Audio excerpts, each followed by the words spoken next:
찬양 감사합니다. 안 보이시지만. 네, 안녕하십니까. 네. 어제 저녁 늦게 뵈고 오늘 또 뵈어서 반갑습니다. 오늘 처음 나오신 분 없으시죠? 예? 우리 중고등부는 오늘 처음 나온 학생들도 있겠네. 그래요. 하여튼 한 주간 이렇게 집회 참여하시고 또 집회를 위해서 봉사하시고 하셔서 너무 감사합니다. 저도 이제 와서 우리 대구 강북교회가 열심히 또 복음의 열정을 품고 살아가는 모습에 감동이 되고요. 저도 많은 것을 보고 또 배우고 갑니다. 제가 어디서 왔죠? 예. 안동이 어디신지 아시죠? 네. 그래서 저희 안동교회도 나름대로 이제 열심히 살려고 하는데 특히 이제 경북 윗지방에 참 전도하기가 참 어렵더라고요. 그래서 사람들의 마음이 아주 강팍하고 이제 자기 것을 잘 안 버리려는 마음들이 강해서 그래도 이제 우리는 전도를 해야 되니까 그래서 이제 저희가 재작년에 입당식을 하고 그때부터 또 마음이 많이 바뀌고 해서 열심히 전도하고 있습니다. 그래서 또 기억나고 생각날 때마다 또 우리 안동교회를 위해서 많이 좀 기도해 주시기 바랍니다. 아시겠죠? 예. 오늘 마지막 집회 마지막 복음 말씀 또 구원받은 사람이 어떻게 살아가야 되는지 좀 우리 간단하게 또 배워보도록 하겠습니다. 우리 잠시 같이 기도드리겠습니다. 예.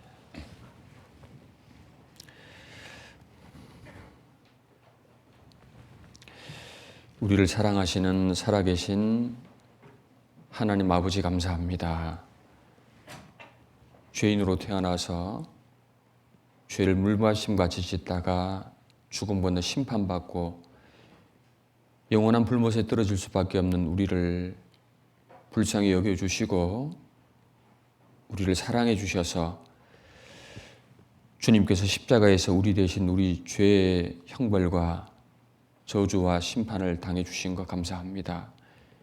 예수님이 흘리신 그 거룩한 보혈로서 우리의 더럽고 추악한 모든 죄를 영원히 씻어주시고 이제 값없이 하나님의 자녀로 삼아주신 것 정말 감사를 드립니다.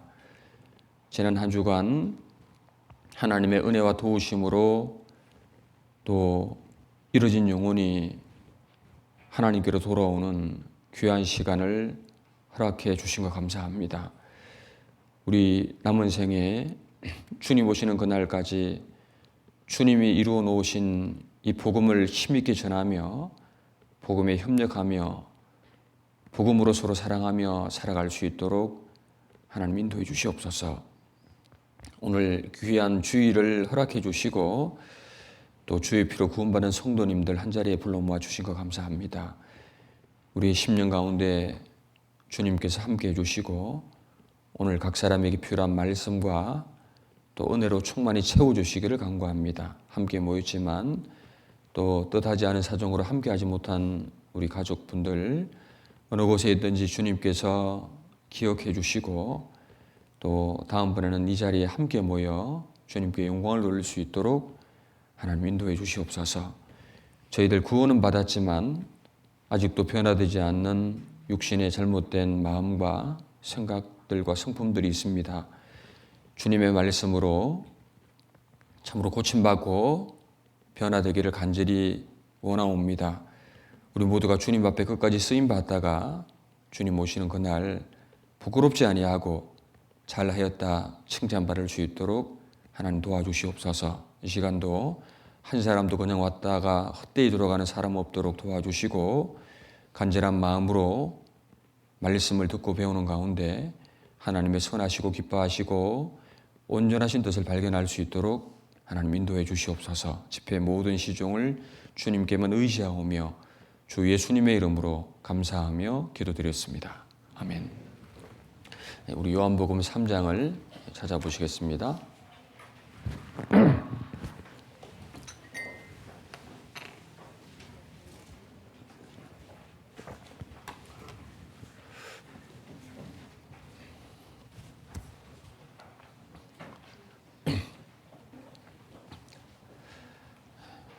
요한복음 3장 16절.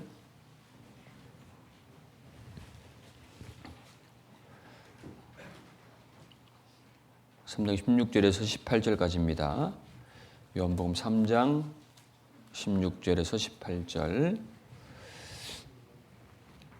제가 읽어보겠습니다. 하나님이 세상을 이처럼 사랑하사 독생자를 주셨으니 이는 저를 믿는 자마다 멸망치 않고 영생을 얻게 하려 하심이니라.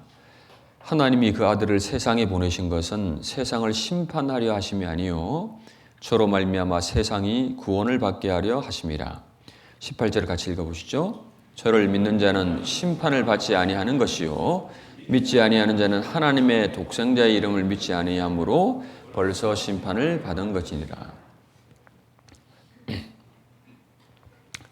네, 한 주간 우리는 성경 이 말씀을 통해서 하나님이 어떤 분이신지를 배웠습니다. 그리고 그 하나님 앞에 우리의 인생의 모습도 어떠한지를 배웠죠. 그리고 하나님께서 우리를 위해서 베풀어 주신 예수님의 사랑, 그리고 우리의 죄를 용서하시고 우리를 구원하셨다는 약속의 말씀까지 이렇게 살펴보았습니다.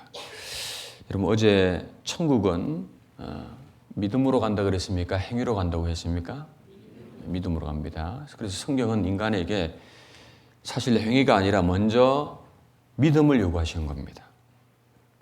우리는 첫날부터 믿은 겁니다. 하나님이 계신 것을 믿었지 않습니까? 그리고 하나님 앞에 내가 어떠한 죄인임을 믿었지 않습니까? 그리고 어제 하나님께서 내가 못하니까 예수님을 보내주셔서 나의 죄를 다 용서하신 그 사실을 믿었지 않습니까? 사람은 하나님 앞에 어쩔 수 없는 너무나 무능력한 존재이기 때문에 그래서 하나님은 사람으로 하여금 믿음으로 천국에 가도록 방법을 정해놓으신 겁니다. 하나님께서 인생을 위해서 하신 일을 받아들이는 방법, 그게 믿음이라고 했죠. 믿음으로 천국에 들어가도록 해놓으신 거예요. 우리 방금 읽었던 요한복음 3장 16절 속에도 믿음을 말씀하고 있지 않습니까? 이 말씀 속에는 하나님께서 사람을 위해 하신 일과 그리고 사람이 해야 할 일이 기록이 되어 있는 거지 않습니까? 3장 16절, 이 화면 보시죠.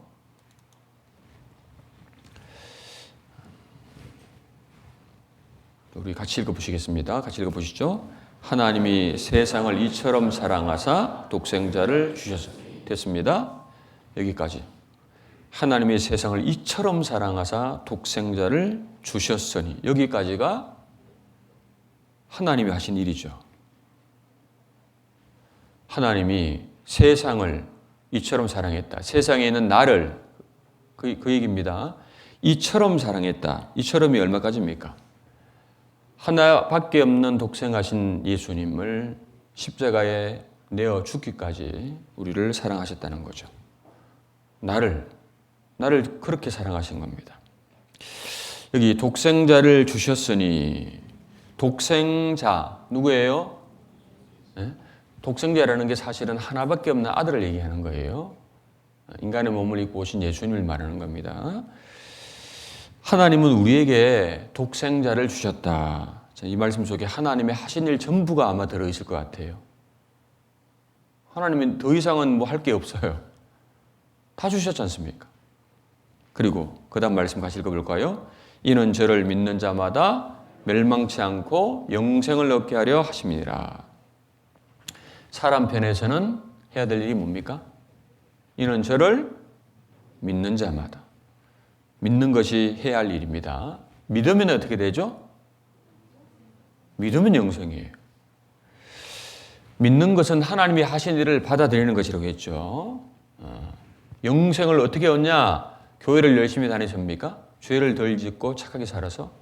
믿는 자마다 영생이라고 했는데, 믿음으로 하나님이 하신 일을 받아들임으로, 오로지 믿음으로 천국에 들어가도록 해놓으신 거예요. 여러분, 이것을 성경에서는 하나님의 의라고 말씀하고 계시는 겁니다. 하나님의 의.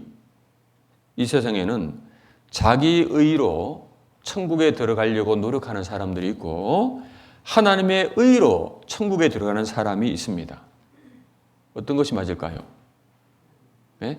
자기 의로 천국 들어갑니까? 하나님의 의로 천국에 들어갑니까? 로마서 10장 2절입니다. 내가 증거하노니 저희가 하나님께 열심히 있으나 지식을 좇은 것이 아니라 3절 같이 읽죠. 하나님의 의를 모르고 자기 의를 세우려고 힘써 하나님의 의를 복종치 아니하였느니라. 자, 여기 보니까 저희가 믿는 사람을 얘기하죠. 하나님께 뭐가 있다고요? 열심히 있으나 지식을 좇은 것이 아니라 이 지식이 뭘까요? 천국에 들어가는 지식. 이건 제대로 몰라서 그 말입니다. 여러분 열심히 중요한 게 아니고요. 천국에 들어가는 바른 지식이 더 중요한 겁니다. 그 바른 지식이 뭘까요? 그게 하나님의 의죠. 하나님의 의. 여기 보니까 하나님의 의를 모르고 자기 의를 세우려고 라는 뜻이 뭐냐면은 하나님께서 옳게 여기는 뜻을 알지 못하고 자기가 옳게 여기는 것을 드러내야 한다. 그런 말입니다. 여러분 자기가 옳게 여기는 자기 의가 뭘까요? 자기 의. 자기 열심, 자기 노력, 자기 수고. 자기 열심히 한 것. 교회를 열심히 다닌 것. 헌금을 바치고 교회당에서 예배한다고 금식 기도를 하고 그러한 모든 행위가 자기 의라는 겁니다. 여러분 그러한 자기 의, 자기 노력으로는 천국에 못 들어가는 겁니다. 그런데 지금도 자기 노력으로 힘쓰고 애쓰고 천국 들어가려는 사람이 얼마나 많습니까? 천국은 오로지 하나님의 의로 들어가는 겁니다. 자, 그럼 여기 하나님의 의가 뭘까요? 하나님의 의, 하나님이 하신 일, 예수님을 통해서 이루어 놓으신 일, 그게 하나님의 의입니다. 그 하나님이 이루어 놓으신 그 일을 사람이 믿고 받아들이는 것, 그것을 하나님은 의로 여기시는 겁니다. 여기 보시죠. 로마서 3장 21절 이제는 율법 외에 하나님의 한 의가 나타났으니 곧 율법과 선지자들에게 증거를 받은 것이라. 곧 같이 읽어보시죠. 예수 그리스도를 믿음으로 말미암아 모든 믿는 자에게 미치는 하나님의 의니 차별이 없느니라. 여기 보세요. 이제는 율법 외에 하나님의 한 의가 나타났다. 자, 사람이 노력해서는 천국에 못 들어간다, 안 된다라는 것을 알아라고 율법을 주셨고 율법을 지킬 수 없으니까 지켜서는 천국에 못 들어가니까 율법 아닌 하나님의 한 의가 나타났다. 그 말입니다. 그 하나님의 의는 율법과 선지자들에게 증거를 받은 것이다. 자, 율법과 선지자들이 뭐예요? 구약 성경을 얘기하는 겁니다. 구약. 여러분 구약은 인간을 죄에서 구원할 메시아 예수님을 보내주시겠다는 약속입니다. 그죠? 즉 예수님을 가리키는 거예요. 그 예수님을 믿음으로 그 예수님이 하신 일을 받아들임으로 천국에 가도록 정해놓으셨고 나는 못하니까 예수님을 통해서 그 일을 이루어 놓으신 겁니다. 그 예수님과 예수님이 하신 일을 받아들이는 믿음을 하나님은 의로 여기시는 겁니다. 여러분 그럴 때 하나님 앞에 의롭다 하심을 얻게 되는 거예요. 보세요. 사람이 의롭다 하심을 얻는 것은 같이 읽어보시죠. 율법의 행위에 있지 않고 믿음으로 되는 줄 우리가 인정하노라. 여러분 의롭다 하심을 얻어야 천국에 들어가는 거잖아요. 하나님 앞에. 어떻게 해야 됩니까? 교회를 열심히 다녀야 의롭다함을 받습니까? 죄를 덜 짓고? 그게 아니라니까요. 율법의 행위에 있지 않고 믿음으로 되는 줄, 즉 예수님만을 받아들일 때 예수님과 예수님이 하신 일을 내가 참으로 거기에 의지하고 믿고 받아들일 때 나의 죄를 영원히 용서하신 그 일을 내가 믿을 때 의롭다 하심을 얻는 거예요. 여러분 이것이 천국에 들어갈 수 있는 바른 지식인 겁니다. 여러분 예수를 믿는다고 하는데 뭘 믿는지 모르는 분들이 많다니까요. 제가 대구 시절인가 어디 병원에 갔는데 기성교회 전도사가 이제 상태가 안 좋은 분에게 전도한다고 왔더라고요. 귀에다가 뭐라 하냐면은 예수 믿으면 천국 갑니다. 예수 믿으세요? 예수 믿어야 됩니다. 그 얘기만 계속해요. 예수를 믿는 게 뭐예요? 예수 믿으면 천국 간다고 그러는데 예수를 믿는 게 뭔지 모른다니까요. 예수 믿는 게 뭡니까? 예수님이 참으로 하나님이 보내신 하나님의 독생자시고 그분이 나 때문에 오셨고 그분이 나 때문에 십자가에서 나의 죄를 완전히 없애시기 위해서 죽으시고 피 흘리셔서 나의 모든 죄를 영원히 처리하셨다는 사실을 믿는 것을 예수를 믿는다고 하는 거예요. 그 내용은 제대로 알지 못하고 예수 믿습니다라고 하면 천국 가는 게 아닙니다. 우리는 끝까지 예수님이 하신 일, 그분의 공로를 의지하면 됩니다. 여러분, 자기 노력으로 천국 가려고 하는 사람, 그리고 나름대로 예수도 믿고 자기 공로 보태어서 천국 가려는 사람, 둘 다 너무나 어리석은 사람이죠. 정말 어리석은 사람이 하나님 앞에는요. 그건 예수 믿는 게 아닌 겁니다. 여러분, 자기 열심과 노력으로 천국 가려고 하는 사람은 하나님 앞에 얼마나 어리석은 것일까? 여러분 생각해 봐요. 인간이 어떤 노력을 해서 천국에 들어갈 수 있겠어요? 그건 마치 한국에 있는 파리가 날아서 미국까지 가려고 하는 거하고 똑같은 모양인 겁니다. 가능해요? 불가능해요? 파리, 한국의 파리가 날아서 저 태평양을 건너서 미국까지 날아갈 수가 있겠어요? 없겠어요? 여보세요? 대답해 보세요. 가능해요? 지구상에 있는 모든 파리가 도전하면 가능해요? 절대로 불가능하죠. 그런데 가능한 방법이 있어요. 쉬운 방법이 있어요. 한국 파리가 인천국제공항까지 날아가서 미국 가는 아저씨 여행 가방에 딱 달라붙어 있으면 쉽게 가요, 안 가요? 얼마나 간단합니까? 천국 가는 거 간단합니다. 우리도 그 파리처럼 예수님께 뭐 하면 돼요? 붙어 있으면 되죠. 붙어 있는 게 믿는 겁니다. 예수님 믿는 게 예수님을 나의 구세주로 참으로 영접하는 것이 붙어 있는 것이 되는 겁니다. 우리는 예수님 때문에 합법적으로 천국에 갈 수 있게 된 거예요. 우리가 합법적으로 용서된 겁니다. 왜 우리 죄가 합법적으로 용서되었습니까? 예수님이 우리 죄 때문에 피를 흘리셨기 때문이죠. 어제 죄는 무엇으로 용서된다고 했습니까? 죽고 피가 흘려져야 된다. 그죠? 하나님이 정하신 법입니다. 죄의 삭은 사망이고 피 흘림이 없은즉 죄의 용서함이 없다. 피가 흘려져야 된다. 자, 그래서 예수님이 나의 죄를 없애기 위해서 죽으시고 피를 흘리셨던 겁니다. 이것이 너무나 중요한 사실입니다. 성경에서 제일 중요한 것이 피라고 할 수 있습니다. 피의 의미를 모르는 예수를 믿는 사람이 많죠. 예수님이 그냥 선량한 분이다. 뭐 착한 일을 하신 분이다. 어려운 분을 구제하신 분이다. 그거 아무리 그렇게 믿어도 피의 의미를 모르면 모르는 겁니다. 종교개혁을 일으킨 루터가 말하기를 구약 성경을 이렇게 짜면은 짐승의 피가 나올 것이고 신약 성경을 짜면은 예수님의 피가 나올 것이다. 이렇게 말했죠. 신구약 전체는 피를 증거하는 책이다. 이렇게 말한 겁니다. 여러분 그렇습니다. 제일 중요한 것이 이 피라는 거예요. 그래서 예수님이 피를 흘리심으로 우리 죄가 용서되고 이제 그 피를 믿는 사람, 그 피의 의미를 정말 마음으로 받아들이는 사람은 심판을 절대로 받지 아니할 것을 보여주는 그림자가 구약에 많이 있었습니다. 그 중에 하나만 보겠습니다. 여기 보시죠. 출애굽기 12장 13절에 말씀 보시겠습니다. 내가 애굽 땅을 칠 때 그 피 나오죠. 너희의 거하는 집에 있어서 너희를 위하여 표주게 될지라. 같이 읽어보시죠. 내가 피를 볼 때 너희를 넘어가리니 재앙이 내려 멸하지 아니하리라. 피를 볼 때 재앙이 넘어가서 재앙이 너에게 내려 멸하지 아니할 것이다. 여러분 피를 보면 재앙이 내리지 않는 사건. 뭘 볼 때요? 내가 피를 볼 때. 피를 볼 때 재앙이 넘어간다. 이게 언제냐면은 이 사건이 있었습니다.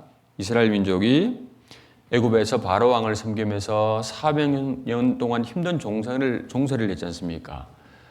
그래서 그들이 하나님께 울부짖게 되고 하나님이 모세라는 사람을 보내어서 그들을 애굽에서 구출해 내려고 하는데 애굽 왕 바로 왕이 이스라엘을 안 내보내는 겁니다. 그래서 하나님께서 애굽에 10가지 재앙을 내리십니다. 10가지 재앙을. 10가지 재앙을 당한 바로가 그때 이제 항복을 하고 이스라엘을 내보내게 되죠. 출애굽을 하게 됩니다. 근데 이 마지막 10번째 재앙이 바로 장자를 죽이는 재앙이었습니다. 장자를 죽이는 재앙. 그날이 출애굽 전날이었습니다. 자, 그날 밤 애굽에 재앙이 내려오는데 애굽 사람들은 재앙을 당했고 이스라엘 사람들은 재앙이 넘어갔다는 거죠.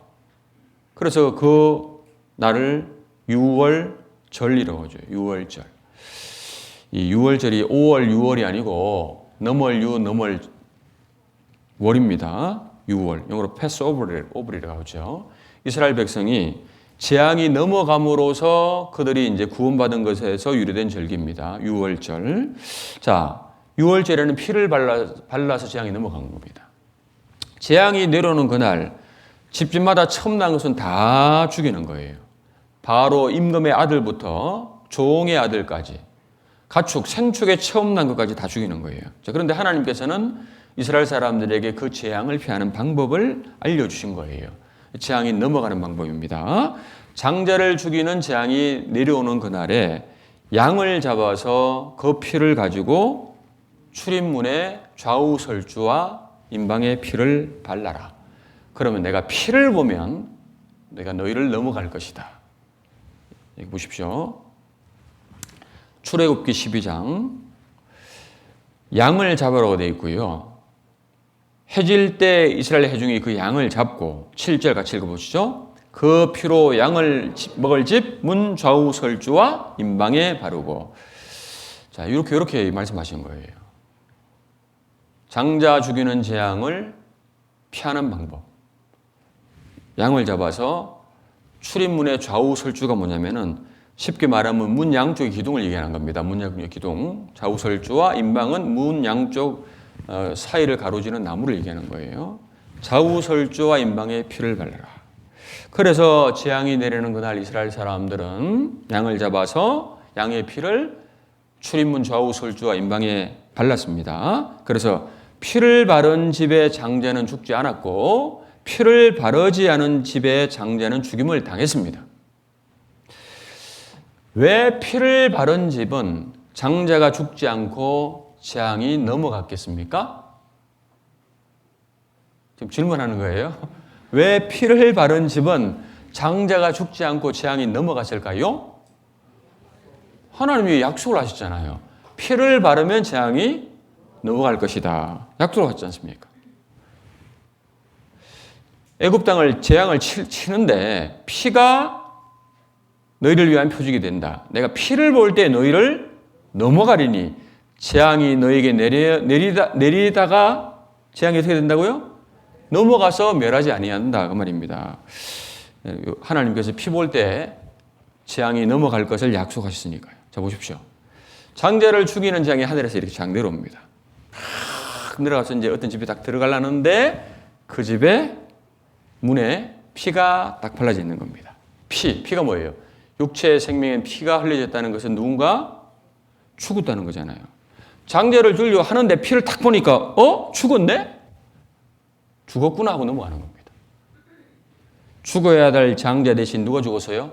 그 집에 양이 대신 죽었기 때문에 피가 발려진 것을 보고 재앙이 심판이 죽었네 하고 넘어간다 그 말입니다.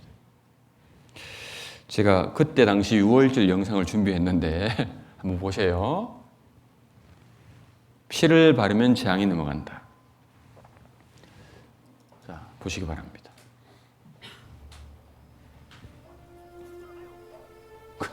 잘 안 보이네. 여호와께서 내게 보이세요? 양을 잡아 그 피로 모든 기둥과 문에 바르라. 오늘 밤 내 애굽 땅을 돌아다니며 처음 난 것을 다 죽일 것이다.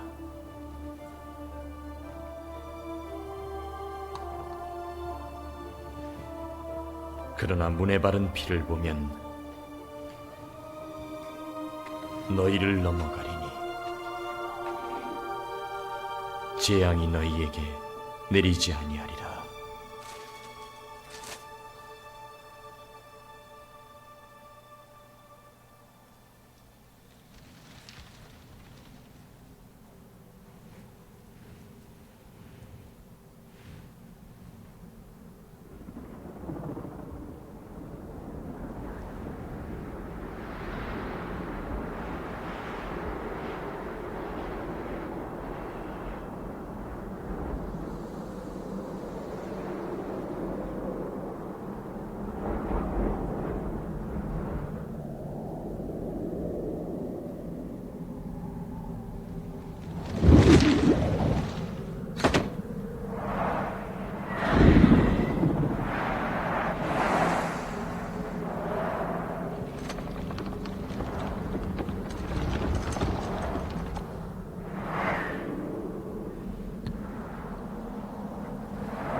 끝.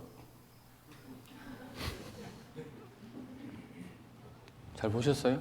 네. 재밌죠? 좀 더 잘 보여야 되는데. 자, 보세요. 피를 바른 집은 재앙이 넘어갔고, 피를 바르지 않은 집은 재앙이 내려와서 장자가 죽은 겁니다. 이 피를 보면 넘어간다.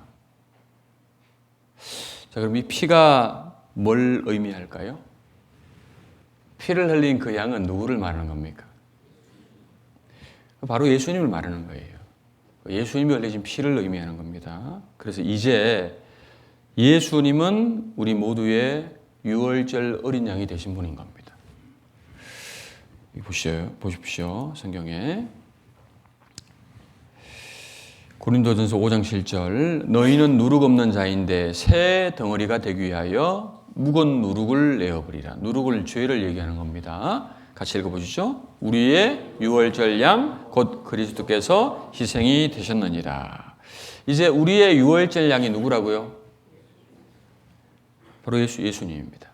그러니까 보세요. 우리도 예수님의 피를 어떻게 하면 심판이 넘어갈까요? 예수님 발라야 돼요. 그죠? 피를 바른다는 게 뭘까요? 믿는 걸 얘기하는 겁니다. 그럼 넘어가는 겁니다. 똑같은 겁니다. 우리가 심판을 원래 받아야 될 사람이에요. 죄를 많이 지었지 않습니까? 근데 이제 우리가 심판을 안 받고 심판이 넘어가는 이유가 뭐냐? 예수님이 죽으시고 피를 흘리셨기 때문이고, 죽어야 할 나 대신 예수님이 대신 죽으셨고, 예수님이 피 흘리셨고, 내가 그 피를 마음에 믿으니까. 믿으십니까? 피를 바른다는 것은 마음에 바르는 걸 얘기하는 거예요. 마음에 문도 있습니다. 피를 바른다는 것은 마음에 바른다, 마음에 믿는다는 것을 의미하는 거예요. 그래서 피 바르는 게 믿는 거예요. 그래서 이렇게 말씀하신 겁니다. 내가 진실로 너희에게 이르노니 내 말을 듣고 또 나 보내신 이를 같이 읽어볼까요? 믿는 자는 영생을 얻었고 심판에 이르지 아니하나니 사망에서 생명으로 옮겼느니라. 믿는 자는 영생을 얻었고 믿는 자는 심판에 이르지 아니하나니. 믿는 자는 영생을 얻을 것이다예요. 얻었고가 뭐예요? 과거 완료형 끝났어요. 믿음 영생이에요. 믿으면 심판에 이르지 아니하나니 심판을 안 받는다. 즉 심판이 넘어간다 그 말입니다. 왜죠? 왜 심판이 넘어가요? 자, 보세요. 자, 우리 이 죄 보이죠? 자기소개 죄. 네? 자, 여러분들이 하나님이라고 생각해 보세요. 여러분들이 하나님이에요. 저도 죄가 많았어요. 근데 성경을 배우다가 예수님의 피가 믿어졌어. 배우다가. 야, 예수님이 이래서 그 피를 흘리셨구나. 피예요. 제가 믿어졌어요. 자, 이렇게 마감해.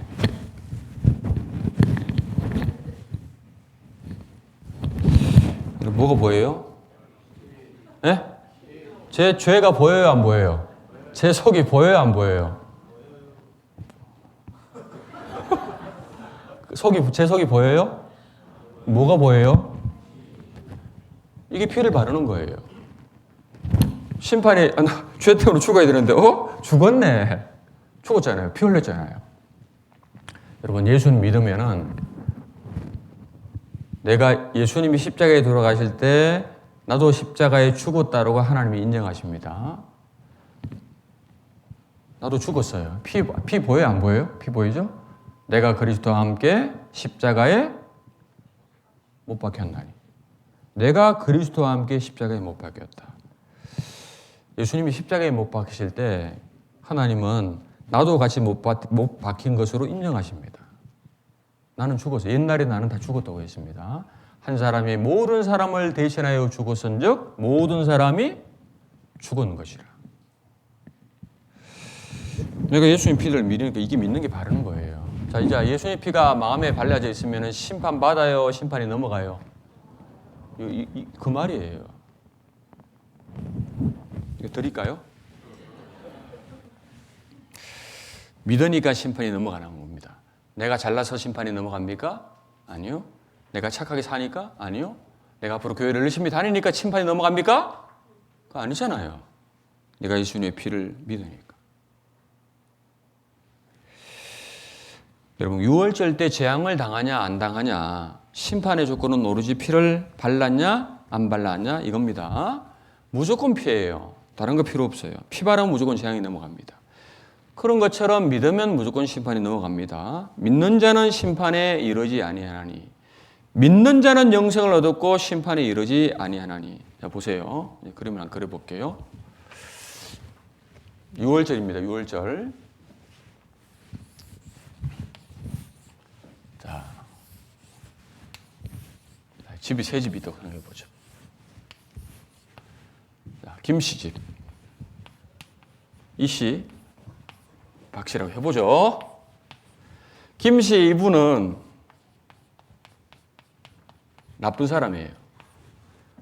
이 사람은 동네에서 나쁜 사람이라고 소문을 했어요. 남의 돈 띠먹고 술 먹고 행패 부리고 아주 나쁜 사람이에요. 이 사람이 6월절 날 이 얘기를 들었어. 피를 발라라고? 그래서 문 좌우 설주가 어디예요? 여기입니다. 좌우 설주와 임방에 피를 발랐습니다. 나쁜 사람이에요. 자, 그날 밤 재앙이 내려옵니다. 노란색이 없네. 자, 재앙이 내려옵니다. 자, 재앙이 내려왔어요. 재앙이 넘어갔어요. 왜 넘어가죠? 나쁜 사람인데 왜 넘어가죠? 피 봤어요. 그럼 넘어가는 겁니다. 자, 이씨입니다. 이분은 보통 사람이에요.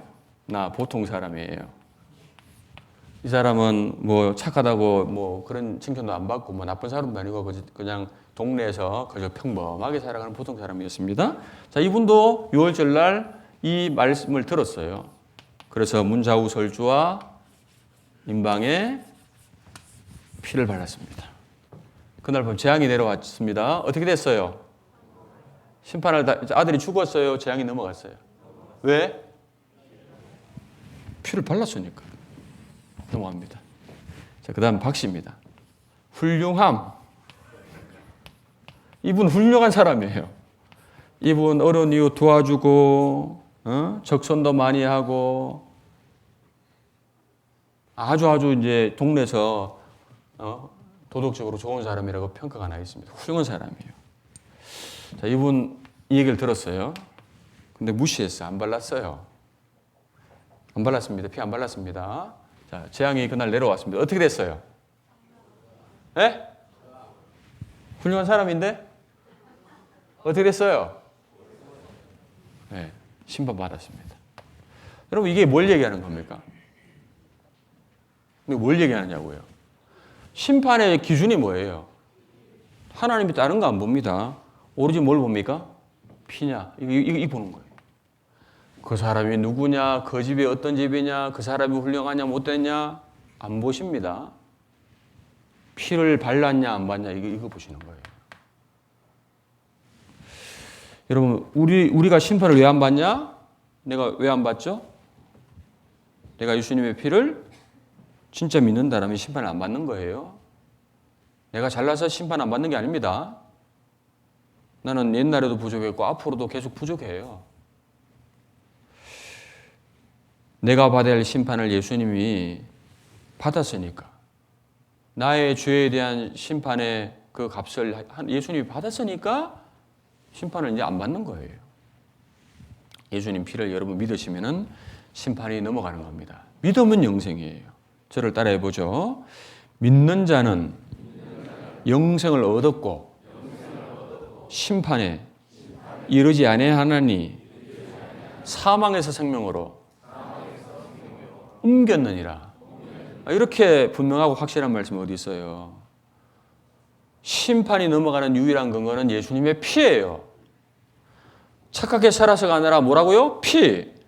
빚진 것을 돈으로 갚는 것처럼 우리의 그 엄청난 죄를 예수님이 피 흘리심으로 죄를 다 갚았어요. 염소와 송아지의 피로 아니하고 오직 자기 피로 영원한 속죄를 이루사. 영원한 속죄가 이루어진 것은 예수님의 피 때문에 이루어진 겁니다. 우리가 그 피의 의미를 늘 마음에 담고 살아야 될 겁니다. 심판 안 받습니다. 맞죠? 내가 예수님의 그 죽으심과 피의 의미를 내가 안다라면 다른 거 하나님 안 보신다니까요. 심판이 넘어간다. 보세요. 자, 여기 보니까 요한계시록 5장 9절에 사람들을 피로 사서 하나님께 드리시고, 여러분 구원받은 사람들은 예수님의 피값을 주고 산 사람들입니다. 너희는 너희의 것이 아니라 값으로 산 것이 되었으니 그런즉 너희 몸으로 하나님께 영광을 돌리라는 말씀이 있는데, 여러분 구원을 다 받으셨죠 이제? 그럼 그 사람들은 예수님 피값을 주고 산 사람이기 때문에 하나님 보시기에 얼마나 귀하면 피값을 주고 사셨겠냐고요. 그래서 예수님의 피가 마음에 발려져 있는 사람, 구원받은 영혼들이 하나님 앞에는 가장 소중한 거예요. 그래서 구원받은 사람은 이제 하나님이 절대로 안 버리셔요. 왜? 너무나 귀한 존재이기 때문이죠. 저에게 있어서 지금 제일 비싼 게 이거예요. 이거. 에? 저에게 있어. 이거 100만 원 이상 됩니다.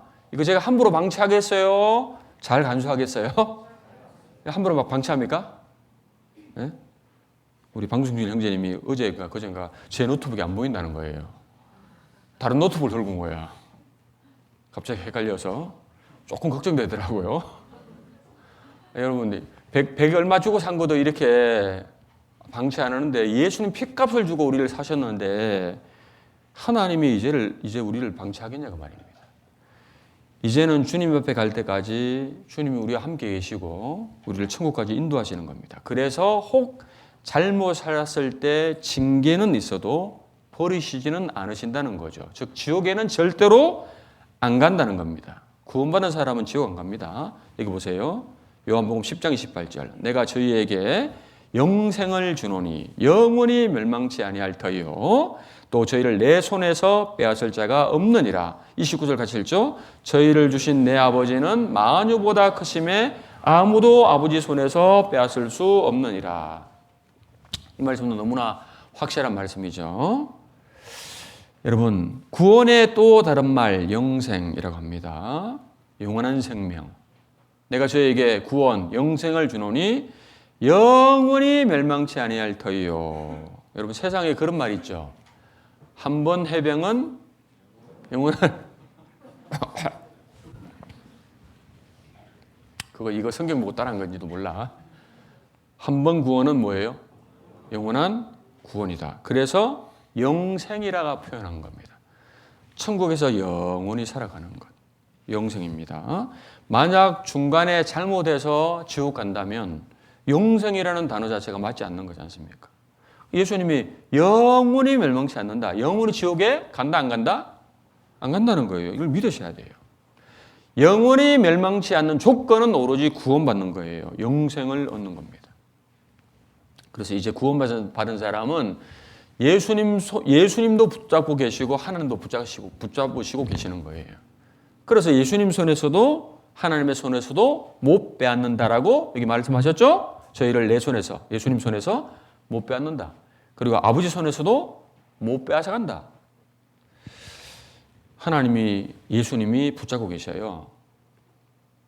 한 번 구원받은 사람은 멸망이 없습니다. 절대로 지옥에 가지 않습니다. 이거 믿으셔야 됩니다. 그 어떤 것도 하나님과 우리 사이를 이제 갈라놓지 못하는 거예요. 이게 사실입니다. 물론 마귀가 구원은 절대로 못 빼앗아가지만 신앙생활을 방해하고 망칠 수는 있기 때문에 조심히는 살아야 되겠지만은 지옥에 안 가는 거예요. 그래서 자, 이제 구원을 받았다는 것, 영생을 얻었다는 것은 또 다른 말로 하나님의 자녀가 되었다는 것을 뜻합니다. 이제 하나님의 자녀로 태어난 거예요. 예? 그래서 거듭났다라고 말하는 겁니다. 요한복음 1장 12절 읽어보시죠. 영접하는 자, 곧 그 이름을 믿는 자들에게는 하나님의 자녀가 되는 권세를 주셨으니. 자, 이제 구원받은 사람은 하나님 앞에 법적 신분이 이제 죄인이 아닙니다. 하나님의 자녀예요. 우리가 구원받기 전에는 하나님은 재판장, 심판자시고 우리는 죄인이었는데 이제는 하나님이 우리 아버지예요. 그 이름을 믿는 자들에게는 하나님의 자녀가 되는 권세를 주셨다. 하나님의 자녀가 아니었는데 하나님의 자녀로 삼은 거예요. 여러분, 구원받은 사람은 창조주의 아들이 된 겁니다. 이게 얼마나 놀라운 사실입니까? 네? 사실 지옥 밑창에 떨어질 죄인이었는데 천국에 들어갈 수 있는 자격을 얻게 되고 모든 만물의 주인이 되신 창조주 하나님의 아들이 되었다는 이 사실, 이거 안 믿기는 사실입니다. 대통령이 나를 아들로 삼아줬다라면 그것도 놀라운 일인데 창조주의 아들이 되었다. 이게 얼마나 믿기 어려운 놀라운 사실입니까? 네? 이 보세요. 여기 4살 때 고아된 베트남 여인이 인생이 역전됐대요. 네? 세계 최고 미녀 자리에 올랐다. 트위디엔이라는 여자인데요. 고아였는데 국제 미인대회에서 최고 미녀로 등극을 했습니다. 인생이 역전한 겁니다. 여러분, 이분이 인생이 역전한 거예요? 우리가 인생이 역전된 거예요? 비교할 수 있어요? 이거하고 비교할 수 있냐고. 진짜 우리는 진짜 지옥 밑창에서 천국으로 옮겨진 거예요. 이게 얼마나 큰 기적입니까? 우리는 정말 행운아예요, 행운아. 인생 가운데서 최고의 행복자가 구원받는 사람입니다. 어제 말씀드렸잖아요. 너는 행복자다. 이게 자꾸 잊어버리면 안 됩니다. 그래서 보세요. 이제는 천국에 들어가는 하나님의 아들이다. 이걸 확실한 보증으로 아들이라는 것을 증명하기 위해서 하나님이 구원받을 때 성령을 주시는 거예요. 뭘 주신다고요? 성령. 성령이 뭐예요? 거룩한 영, 그리스도의 영. 하나님이십니다. 성령 하나님이라고 하시죠. 하나님이 구원받을 때 내 속에 양자의 영을 주신다고 하셨어요. 갈라디아서 4장 6절. 너희가 아들인 고로 하나님이 그 아들의 영을 우리 마음 가운데 보내사 아바 아버지라 부르게 하셨느니라. 7절과 7절. 그러므로 내가 이후로는 종이 아니요 아들이니 아들이면 하나님으로 말미암아 유업을 이을 자니라. 하나님이 성령을 우리 마음 가운데 보내주셨다. 그래서 이제는 양자영을 주셨기 때문에 아버지라 부르게 하신다. 구원을 받게 되면 그렇게 멀리 느껴졌던 하나님이 가까이 계신 것처럼 느껴집니다. 그래서 쉽게 하나님을 아버지라 부를 수 있게 돼요. 아이가 태어나면 처음 배우는 말이 아빠인 것처럼. 그래서 하나님 아버지라고 부를 수 있게 된다. 우리 이제는 아들이기 때문에요. 그래서 성령을 주신 거예요. 이 성령을 보혜사라고도 하죠. 보혜사. 은혜로 보호하는 스승이다. 인도자라는 말입니다. 영어로 헬퍼라고도 하고 카운셀러라고 하고 헬라 말로는 파라클레토스라고 하는데요. 도움을 베풀기 위해서 곁으로 부름을 받은 자, 도와주기 위해서 옆에 있는 자다. 뭐 이런 뜻이에요. 성령 하나님. 성령이 언제 들어옵니까? 구원받을 때, 죄 용서함 받을 때 그 사람 속에 성령이 들어오셔서 예수님이 누구신지를 그리고 예수님이 하신 일을 믿어지게 하시는 거예요. 그래서 마음속에 나의 죄가 예수님 때문에 다 없어진 것이구나. 그게 믿어지는 겁니다. 성령이 들어오셨을 때 믿어지는 거예요. 죄 사함을 얻으라 그러면 성령을 선물로 받으리니 여러분 듣고 믿을 때 성령이 오십니다. 그 성령이 구원받은 사람 속에 주님 앞에 가는 그날까지 거하셔요. 언제까지요? 주님 앞에 갈 때까지. 이것도 너무나 신비한 사실입니다. 성령의 내주러 가는데 보세요. 예수님이 그렇게 하실 것을 약속하신 거예요. 예수님의 말씀입니다. 내가 아버지께 구하겠으니 그가 또 다른 보혜사를 성령입니다. 너희에게 주신다고 되어 있잖아요. 영원토록 너희와 함께 있게 하시리니. 여러분 성령께서 구원받은 사람 속에 계십니다. 그리고 구원받은 무리 가운데 늘 함께 역사하시는 거예요. 내 몸 안에 하나님이 들어오신 거예요. 성령 하나님이. 근데 느낌이 와요, 안 와요? 안 와요. 안 온다니까. 여러분 성령이 오면 방언을 하고 그런 게 아니에요. 성경을 잘 보세요. 성령은 그리스도를 증거하는 영입니다. 그리스도가 나의 구세주라는 걸 믿게 하시는 분이 성령입니다. 자, 하나님이 그렇게 말씀하시니까 보세요. 그러니까 그리스도인은 외롭지 말아야 돼요. 낙심하지 말아야 됩니다. 왜 그렇죠? 내 속에 누가 계셔요? 하나님이 계시니까 잊지 마십시오. 내 속에서 나를 보호하시고 지켜주시고 나와 함께 하시는 하나님. 나를 천국에 들어갈 때까지 나를 도와주시기 위해서 함께 하시는 겁니다. 너희 몸은 너희가 하나님께로부터 받은 바 너희 가운데 계신 성령의 전인 줄을 알지 못하느냐. 이 몸이 뭐라고 하셨죠? 성령의 전이다. 이 천한 육체 속에 하나님의 성령이 거하십니다. 안 보여요. 안 느껴지지만 나와 함께 계십니다. 내주하십니다. 어떻게 알 수 있냐? 말씀을 보고 알 수 있죠. 그래서 구원을 받게 되면 내 속에 옛날에 없던 새로운 마음이 생겨요. 죄에 대해서 다르게 생각하는 새로운 성품이 생기는 겁니다. 그래서 구원을 받게 되면은 죄가 좀 싫어져요. 이제 나도 좀 깨끗하게 거룩하게 살아야겠다. 나는 죄를 좀 멀리 해야겠다. 나는 이제 하나님을 사랑하고 하나님을 섬겨야 되겠다. 이런 마음이 생기는 겁니다. 그래요, 안 그래요? 안 생겨요? 대답해 보세요. 그래요, 안 그래요? 분명히 그럴 겁니다. 구원을 받으면. 자, 그럼 그런 마음이 생겼다라고 해서 앞으로 죄를 전혀 안 짓고 살아갈 수 있냐? 천사처럼 살아갈 수 있냐? 그렇지는 않아요. 왜냐하면 하나님의 아들이 되는 것은 순간이지만 정말 하나님의 자녀처럼 살아가는 데는 시간이 걸리는 거예요. 아직까지 죄인의 그 모습도 그대로 남아있는 거다 그 말입니다. 우리의 신분은 하나님 앞에 아들이지만 우리의 상태는 여전히 죄인의 모습이 그대로예요. 왜 그럴까요? 보세요. 어떤 임금님이 왕국을 돌아다니다가 거지 아이를 봤는데 자기 마음에 너무 드는 거예요. 야, 내가 쟤를 내 아들로 삼아야 되겠다. 왕조로 삼기로 했습니다. 그래서 그 아이를 왕궁으로 데리고 와서 목욕을 깨끗하게 시키고 왕자 옷을 입혀놓았어요. 자, 그럼 그때부터 그 아이는 바로 왕자처럼 행동하기가 쉬울까요? 옛날 모습처럼 거지처럼 행동하기가 쉬울까요? 그래 살았는데 어떻게 하루아침에 왕자처럼 살아요? 그러니까 왕자처럼 사는 걸 배워야 되는 겁니다. 맞죠? 마찬가지입니다. 우리도 이제 하나님의 자녀처럼 살아가는 것도 이제부터 배우고 훈련받아야 됩니다. 그것을 신앙 생활이다 이렇게 말하는 겁니다. 여러분 잘 배우셔야 돼요. 잘 배우고 열심히 배우고 바른 마음으로 살아갈 때 많은 것을 느끼고 정말 구원받은 사람처럼 살아갈 수가 있는 거예요. 예? 구원만 받고 오래만 교회만 다니면 제대로 자라는 게 아니에요. 잘 배우셔야 돼요. 그리고 마음이 발라야 돼요. 마음이 삐뚤면 교회를 나오고 교회는 나오는데 삐뚤삐뚤삐뚤하게 자라요, 사람이. 안 그럴까요? 하나님 앞에 바른 마음을 품어야 되는 겁니다. 왜 성경을 주셨냐? 평생 이걸 배우라고 주신 거예요.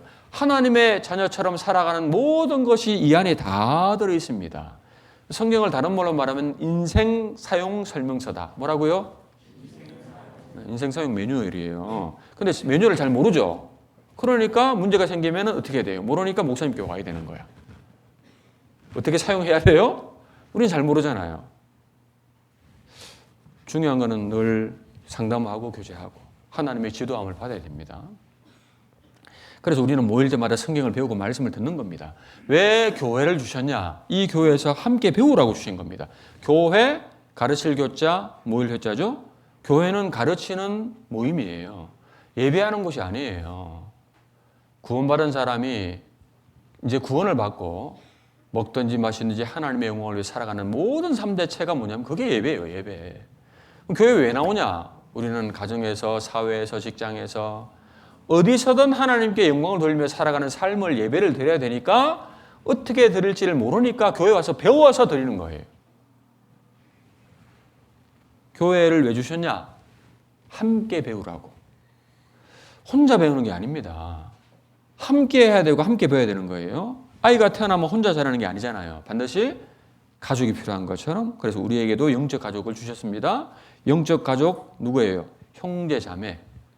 영적 가정이 교회입니다. 그 교회 속에 보이지 않는 하나님께서 역사하셔서 너희 안에서 행하시는 이는 하나님이시니 구원받은 무리 가운데 주님이 역사하죠. 말씀을 통해서 교제를 통해서 하나님의 뜻을 나타내시고 우리를 무리로 인도하시고 보호하셔요.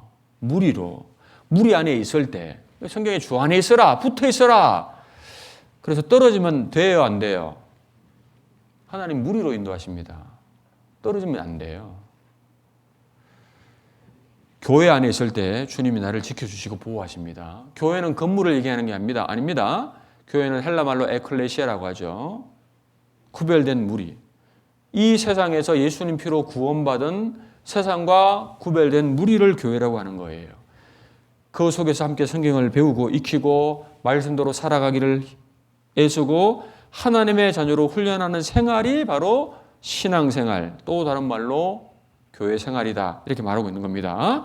여러분, 그래서 이 교회 생활을 잘하면 하나님께서 더 큰 은혜를 주시고 더 큰 축복을 주시는 거예요.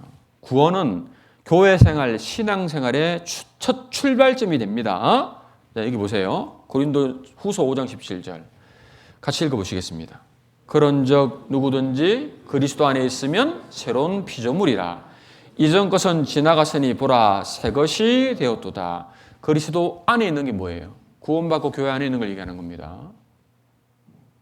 구원 탁 받게 되면은 이제 새로운 피조물이라.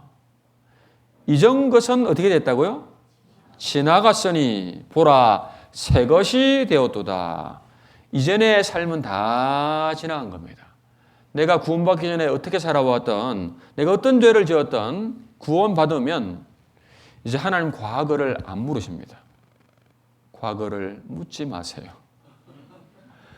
하나님 안 물으셔요. 근데 이제부터는 기억하셔. 이제부터는 그렇게 살면 안 되는 겁니다. 그리스도인으로 새로운 인생을 살아야 됩니다. 자, 그러려면 잘 배워야 되는 거예요. 그래서 이 신앙생활 잘하는 것을, 여러분 신앙생활을 잘하는 것을 생활 구원을 이룬다라고 말씀을 할 수 있는데, 우리 어제 구원에 대해서 말씀을 배웠죠. 어제는 우리가 영혼 구원을 받은 거예요. 영혼 구원을 받았어요. 근데 성경에 보니까 구원을 이루라는 말씀도 있거든요. 구원을 기다린다는 말씀도 있거든요. 구원의 종류가 몇 가지가 있어요. 여러분 세 종류의 구원이 있다라고 말씀할 수 있습니다. 자, 여기 보세요. 마가복음 4장 또 가라사대 하나님의 나라는 사람이 씨를 땅에 뿌림과 같으니 땅이 스스로 열매를 맺되 처음에는 싹이요 다음에는 이삭이요 그 다음에는 이삭의 충실한 곡식이라. 같이 읽어보시죠. 열매가 익으면 곧 낫을 대나니 이는 추수 때가 이르렀음이니라. 자, 이게 하나님의 나라는 뭐뭐와 같으니 사람이 구원받고 하나님 나라 천국에 들어가는 과정을 이렇게 표현하신 겁니다. 여기 씨를 뿌리면은 싹이 나잖아요. 그 다음에 자라지 않습니까? 점점 자라서 이삭이 충실한 곡식이 되면은 열매를 거두는 것처럼, 그러면 씨를, 하나님의 말씀이 씨를 뿌리면은 우리 마음속에 생명이 싹 트는 겁니다. 하나님의 생명과 연결되는 거죠. 이게 영혼구원을 얘기하는 겁니다. 계속해서 잘 자라셔야 돼요. 그걸 구원을 이루라, 생활구원이라고 하는데, 하나님 앞에 순종하고 정상적으로 점점 하나님의 자녀처럼 살아가다가 충실한 곡식이 되면 주님이 오실 때 우리를 거두어 가십니다. 그걸 유괴구원이라 그래요. 그래서 세 가지 구원이라고 되어 있는데, 아까 싹, 이삭, 곡식이라고 되어 있죠. 구원을 막 받은 것은 싹이라고 할 수 있습니다. 이게 영혼구원을 얘기하는 겁니다. 하나님의 자녀로 태어난 것을 말하는 거예요. 그래서 성경에 구원을 받았나니 이렇게 표현하신 거예요. 어떻게 구원받습니까? 하신 일을 어떻게? 믿음으로 구원받는 겁니다. 그리고 여기 이삭은 구원을 이루라고 되어 있어요. 이제 싹이 심겨지면은 계속 잘 자라야 되는 것처럼 하나님의 자녀로 태어난 사람은 하나님 말씀을 잘 배우고 교제를 잘하는 가운데 정상적인 하나님의 자녀로 잘 성장해야 되는 거지 않습니까? 하나님의 자녀가 하나님의 자녀답게 성장하는 것을 생활구원이라 그래요. 그래서 성경에는 구원을 이루어야 된다 현재형으로 기록이 되어 있어요. 날마다 계속. 이거 어떻게 하냐? 말씀에 순종하고 성령의 복종함으로 생활 구원을 이루는 거예요. 근데 생활 구원을 잘 못 이루면 징계도 받아요. 그리고 세 번째, 이 곡식이란 것은 주님 오실 때 우리를 거두 가시죠? 그때 주님 오시면은 우리의 몸이 완전히 이제 변화됩니다. 우리 육신도 변화되고 내 속에 있던 죄의 기질도 싹 없애십니다. 완전히 변화되어서 주님 앞에 가는 것을 말하는 거예요. 그래서 성경에 몸의 구원을 기다린다 이렇게 표현하신 거예요. 그 구원이 똑같은 거예요, 다른 거예요? 이게 다 다른 거예요. 이걸 모르시면은 구원 받았습니다. 구원은 이루는 거야, 받는 게 아니야. 막 이렇게 얘기하는 거예요. 우리 어제 첫 번째가 어제 영혼 구원을 말씀드렸습니다. 믿음의 결국 곧 영혼의 구원을 어떻게 했다? 받음이라. 천국에 들어갈 수 있는 자격. 하나님의 아들이 되었다는 의미입니다. 자, 그럼 생활 구원을 이루란 말씀이 있냐? 여기 있죠. 잠깐만. 빌립보서 찾아보십시오. 빌립보서 2장 12절 찾아보시죠. 빌립보서 2장 12절.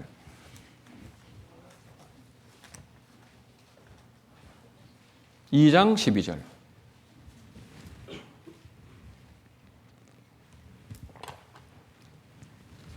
2장 12절입니다.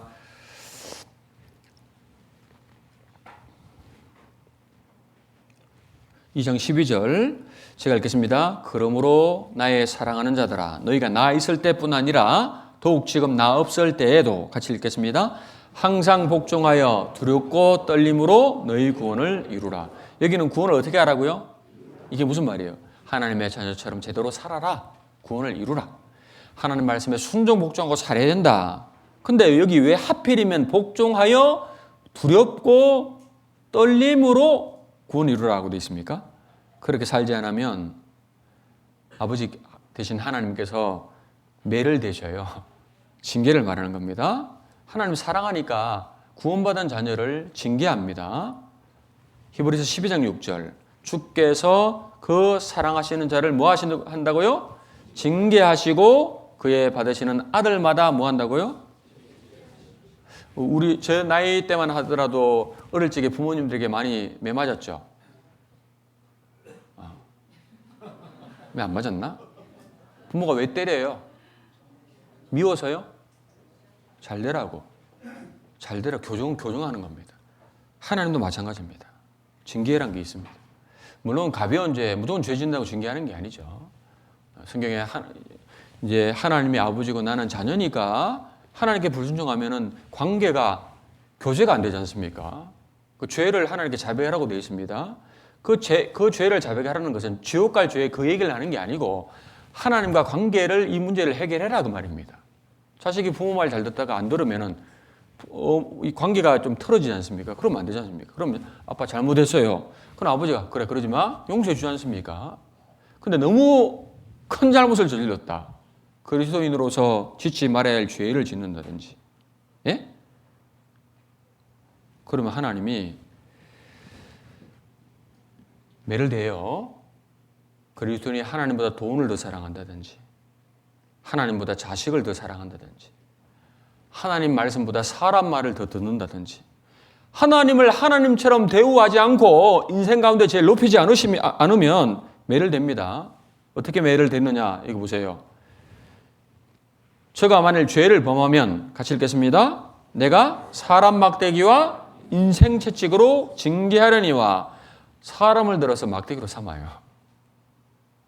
막대기 맞으면 기분 좋아요? 아파요? 사람을 통해서 나를 때릴 수도 있다고요. 인생 채찍으로 괴롭힙니다. 고통을 당해요. 인생길에 어려움이 생길 수 있고 사고 날 수 있고 금전적으로 손해볼 수도 있고 병이 올 수도 있고 자녀가 아플 수도 있고. 다윗도요 하나님 앞에 큰 범죄를 저질렀지 않습니까? 그래서 자식을 하나님 데려가셨지 않습니까? 여러분 당장 징계 안 당하더라도 언젠가는 분명히 매를 맞을 수 있으니까, 그래서 그리스도인은 죄를 들 수 있으면 안 짓고 살아가는 것이 최선인 거예요. 맞죠? 죄에 대해서 민감하셔야 됩니다. 여러분 죄가 뭘까요? 죄인지. 구원받고 나면 죄의 기준이 달라지는 거예요. 믿음으로 살지 않는 것 죄입니다. 말씀에 순종하지 않는 것 죄입니다. 늘 기도하고 살아야 되는데 하나님은 우리와 계속 교제하기를 원하시잖아요. 어려움이 있을 때 먼저 하나님께 기도해야 되는데 육신에 빠져 살면 기도가 잘 안 되지 않습니까? 그럼 죄가 되는 겁니다. 형제자매들이 공식적으로 함께 할 때 함께 하지 않는 것이 죄예요. 무리에게서 스스로 나뉘는 자는 자기 소욕을 따르는 자라. 주님이 모이라고 하셨죠. 그리스도인 구의가 될 때마다 모여야 돼요. 근데 그때 왜 안 모입니까? 그 시간에 자기 욕심 채운다고 말입니다. 그 죄입니다.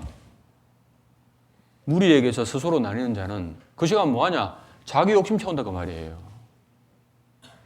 여러분 전도 집회 때 다 참석하셨어요? 한 사람에도 참여해서 복음을 위해서 협력해도 한 사람이 구원받을까 말까 하는데 힘을 보태야 되잖아요. 교회라는 것이 일정이라는 게 미리 잡혀지지 않습니까?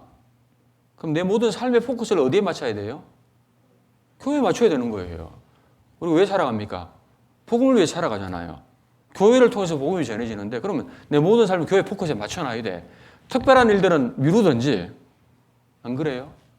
이런 주간에 꼭 무슨 병원 예약해야 되겠어요? 예?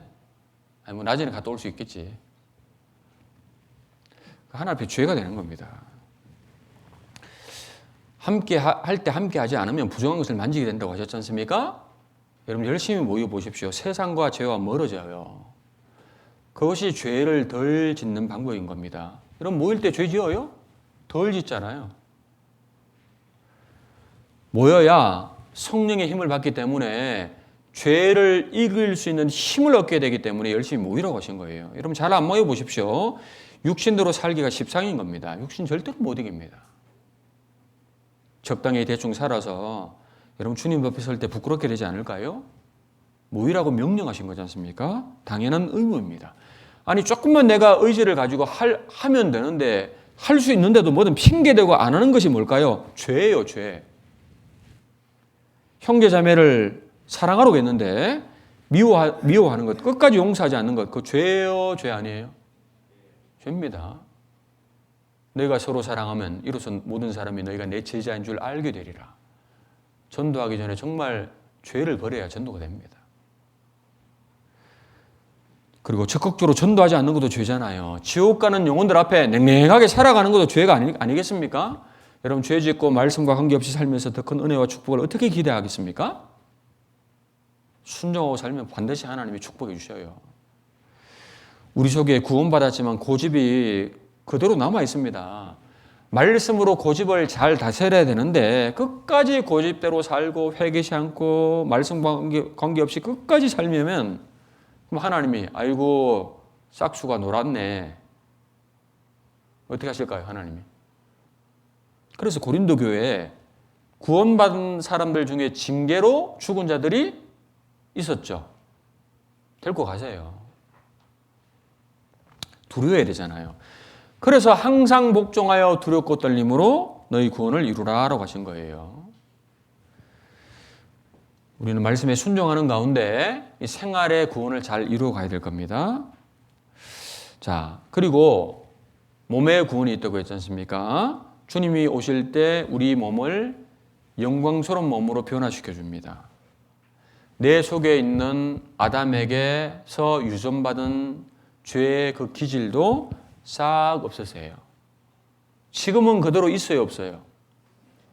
여러분 죄의 기질이 그대로 있습니다. 막 구원받으면 너무 감사하고 너무 좋아서 죄를 전혀 안 지을 것 같지만 조금만 살다 보면은 내 속에서 죄가 나 여기 있다 하고 올라옵니다. 올라오죠?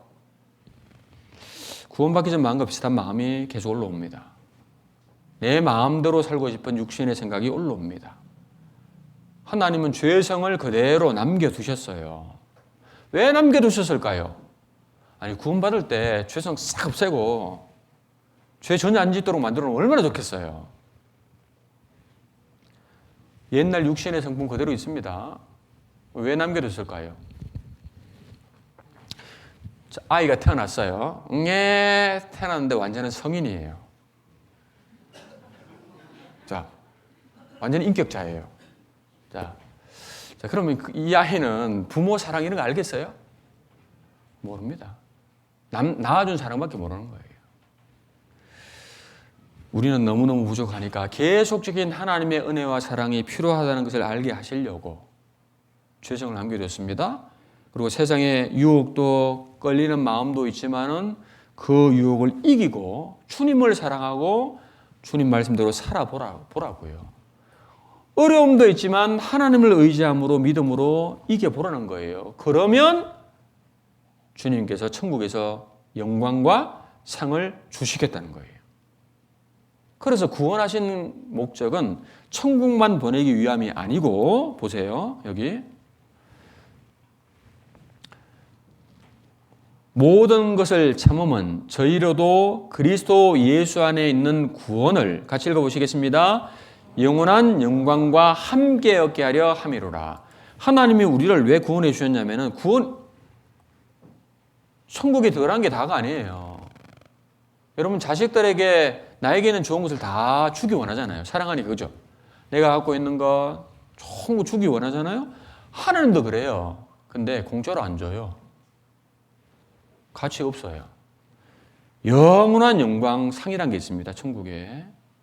이걸 하나님이 주시기 위해서 우리를 구원하신 거예요. 그래서 구원받고 나서는 이제 행한대로 갚아주십니다. 천국의 상, 영광은 다 달라요. 구원받은 사람은 무조건 일단 천국엔 가지만 상은 다 달라요. 해의 영광도 다르며 달의 영광도 다르며 별의 영광도 다른데 별과 별의 영광이 다 다르다. 저 밤하늘에 보면 별, 달, 밝기, 모양, 크기가 다 다르죠? 영광도 그렇다고 했습니다. 여러분 학교에서 아이들에게 상 주잖아요. 상. 근데 다 줘요? 잘하는 아이에게만 줘요? 예? 옛날에 기억 안 나요? 탁 찍으면 참 잘했어요. 맞죠? 잘해야 상을 받습니다. 여러분 신앙생활 잘하는 거예요. 죄의 유혹도 있지만 힘든 것도 있지만 하나님을 의지해서 믿음으로 잘 살아라 그 말이에요. 그래서 주님 앞에 갔을 때 잘했다고 칭찬받는 사람도 있고 부끄러운 사람도 있다고 했습니다. 예? 왜 구원을 이루라라고 했냐면은 잘못 살면은 세상에서도 징계받고 천국에 가면 상을 덜 받고 상을 잃어버릴 수도 있기 때문에 조심해서 살아가라 그 말인 겁니다. 그래서 우리는 이제부터는 예? 이제 생각과 마음이 바뀐 사람들이니까 이제부터는 가치관, 삶의 목적이 바뀐 거예요. 구원받기 전에 내가 뭘 위해 살았습니까? 뭐 날 위해 살더니 내 가족을 위해 살았죠. 그럼 이제는 누굴 위해 살아야 돼요? 주님을 위해서, 복음을 위해서, 교회를 위해서. 우리는 신앙생활에 모든 초점을 두고 살아야 됩니다. 신앙생활에 초점을 두고 살아야 됩니다. 모든 것을 하나님과 신앙과 연결을 시켜봐야 되는 겁니다. 그러니까 이게 신앙에 유익이 되면 하고 유익이 안 되면 해야 돼요? 말아야 돼요? 하지 말아야 됩니다. 신앙생활은 우리 삶의 기초이자 근본입니다. 여러분, 기독교인들하고 구원받은 그리스도인의 차이가 뭘까요? 네? 기독교인들하고 구원받은 그리스도인들의 차이가 뭘까요? 보기에는 주일날 다 같이 그냥 교회 나와야 안 나와요? 나오잖아요. 차이가 뭐예요? 이거 하나 그려볼게요. 차이가 뭐냐면은, 여러분, 종교인들은, 구원 안 받은 기독교인들은 교회에 나오는 것을 삶의 부분이다 라고 생각하는 겁니다. 뭐라고요? 삶의 일부분이다 라고 생각하는 거예요. 그러니까 종교인들은 자기 삶을 이렇게 나눠볼 수 있잖아요. 자기 삶을 나눠서 시간도 투자하고 노력도 투자하지 않습니까? 자, 가정, 직장, 건강. 근데 시간 투자하죠? 친척. 자, 여기 교회 하나 해보죠. 등등 많은 것들이 있습니다. 기독교인들은 교회에 나오는 것, 종교 생활을 자기 삶의 뭐라고 생각하냐고요? 부분이에요, 부분. 그러니까 직장 생활이 많아져. 갑자기 막 늘어나. 주일날 누가 왔어. 어떻게 해야 될까요? 이거 이제 점점 줄이는 거예요. 줄이든지 이거 포기하고 다른 시간을 이렇게 합니다. 이게 기독교인들이에요. 구원받은 사람들은 이렇게 생각하는 게 아닙니다. 그럼 우리는 뭐예요? 우리는 교회에 나오는 거 신앙생활 이게 뭐예요? 이게 뭐예요? 이게 부분이에요? 그럼 부분이 아니면 뭐예요? 우리 삶의 기초라니까요. 우리는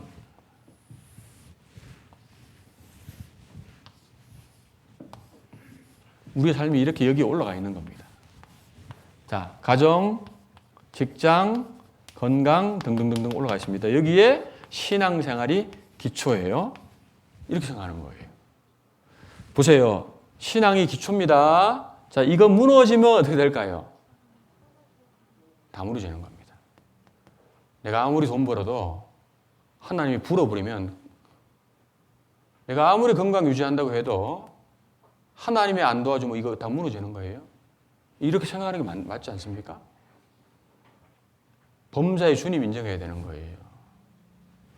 내 생명을 주관하시고 오늘도 내 심령을 뛰게 하시고 나의 호흡을 주관하시는 분이 누구예요? 하나님이잖아요. 구원받은 사람은 그게 구원받은 거지 않습니까? 모든 것이 주님께로 왔다는 걸 아는 사람. 어떻게 신앙생활을 소홀히 할 수 있겠습니까? 하나님의 관계 문제인데, 예? 오늘 밤에도 주님이 내 생명을 취해 가실 수도 있는데, 그러니까 하나님이 우선이고 신앙이 우선돼야 되지 않겠습니까? 내가 신앙생활을 우선으로 한다 그 말은, 보세요. 나는 신앙생활을 우선으로 한다 그 말은 나를 구원하시고 내 인생을 도와주시는 주님을 가장 크게 높게 여기고 정말 하나님께 영광을 돌리겠다는 마음으로 살아가는 걸 얘기하는 거예요. 당연히 그래야죠. 그러면 신앙이 먼저가 아니라 뒤로 한다는 것은 하나님이 우선이 아니라는 거예요. 그럼 하나님이 좋아하시겠어요? 때로는 육신적인 일 때문에, 돈 버는 것 때문에, 가축들 때문에 하나님이 교회 나오는 것이 2순위, 3순위로 밀려나면 좋아하시겠냐고요. 기초를 생각해 봐야 됩니다. 헛될 수 있기 때문에. 그래서 이렇게 얘기하신 거예요. 시편 127편 1절. 여호와께서 집을 세우지 아니하시면, 읽어볼까요? 세우는 자의 수고가 헛되며 여호와께서 성을 지키지 아니하시면 파수꾼의 경성함이 허사로다. 너희가 일찍 일어나고 늦게 누우며 수구의 떡을 먹음이 헛될 수 있다. 그 말입니다. 이게 무슨 말이에요? 여호와께서 집을 세우지 아니하시면, 하나님께서 돈 벌게 안 해주시면 돈 버는 자의 수고가 헛되며, 하나님께서 농사를 짓게 안 도와주시면 농사 짓는 자의 수고가 헛되며, 먼저 하나님께 잘 보여야 돼요. 그리고 저 신앙의 기초 위에 올리지 말아야 될 거 정리해야 됩니다. 도움 안 되는 것들 있잖아요. 저 위에 악한 동무 올려놓으면 돼요. 술 친구, 세상 취미. 이제는 내 수단 방법이 아니라 하나님의 방법대로 살아야 됩니다. 여러분, 신앙생활 잘하면 모든 것을 하나님이 적당하게 도와주신다는 약속이 있어요. 여기 보세요. 마태복음 6장 같이 읽어보십시다. 너희는 먼저 그의 나라와 그의 의를 구하라. 그리하면 이 모든 것을 너희에게 더하시리라. 너희는 먼저 그의 나라와 그의 의를 구하라. 먼저가 뭐라고요? 그의 나라와 그의 의가 뭐예요? 복음을 얘기하는 거. 복음. 신앙생활을 얘기하는 거. 쉽게 말하면. 먼저 신앙생활부터 잘해봐라. 그리하면 이 모든 것이 뭐냐면 육신적인 축복을 얘기하는 겁니다. 하나님이 적당히 살게 도와주시는 거예요. 먼저가 문제 분명히 아셔야 됩니다. 그렇다고 무조건 교회만 나오라 그게 아니에요. 자기 일 열심히 해야죠. 최선을 다해서 해야 됩니다. 목적과 우선순위를 분명히 하라고 말이에요. 목적과 우선순위. 목적이 뭐예요? 하나님께 영광. 신앙이 우선. 자, 그럼 어떻게 하면 신앙생활 잘할까? 자, 보세요. 신앙생활 방해하는 것이 뭔지를 알아야 되겠죠. 나는 신앙생활 잘하고 싶은데 우리의 신앙을 방해하는 적이, 구원받으면 신앙의 적이 세 가지가 생깁니다. 뭔지 아시죠? 자, 이제 나는 신앙을 잘하고 싶은 마음도 있는데 내 속에 성령의 소욕입니다. 뭐가 방해하느냐? 첫 번째 내 육신, 그리고 세상, 그리고 마귀. 세 가지 적이 있습니다. 이거 보세요. 베드로전서 5장 8절 같이 읽어보시죠. 근신하라 깨어라 너희 대적 마귀가 우는 사자같이 두루다니며 삼킬 자를 찾는다. 마귀가 구원받은 사람을 삼킬 자를 찾는다고 되어 있죠.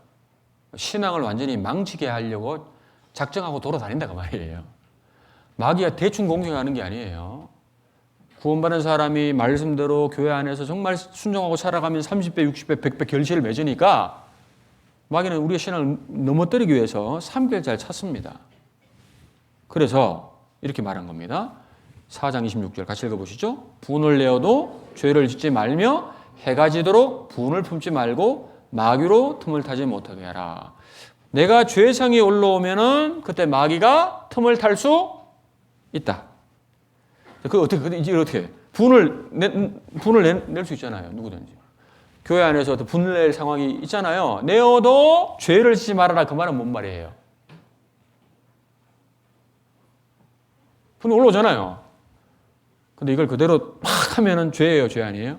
죄입니다. 죄 짓지 말아라.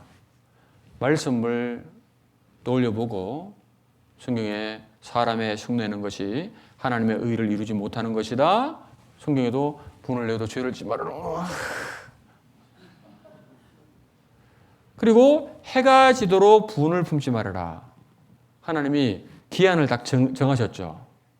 그날에 품었던 악한 감정은 그날에 어떻게 하라? 버려야 돼요. 버려야 돼. 그걸 안 버리고 계속 곱씹고 하면은 거기에 마귀가 틈을 탁 타는 거예요. 그러니까 죄성이 올라올 때 말씀대로 행하면 괜찮은데 버리면 되는데 계속 자기 죄성대로 그냥 고집대로 살면 마귀가 틈타는 겁니다.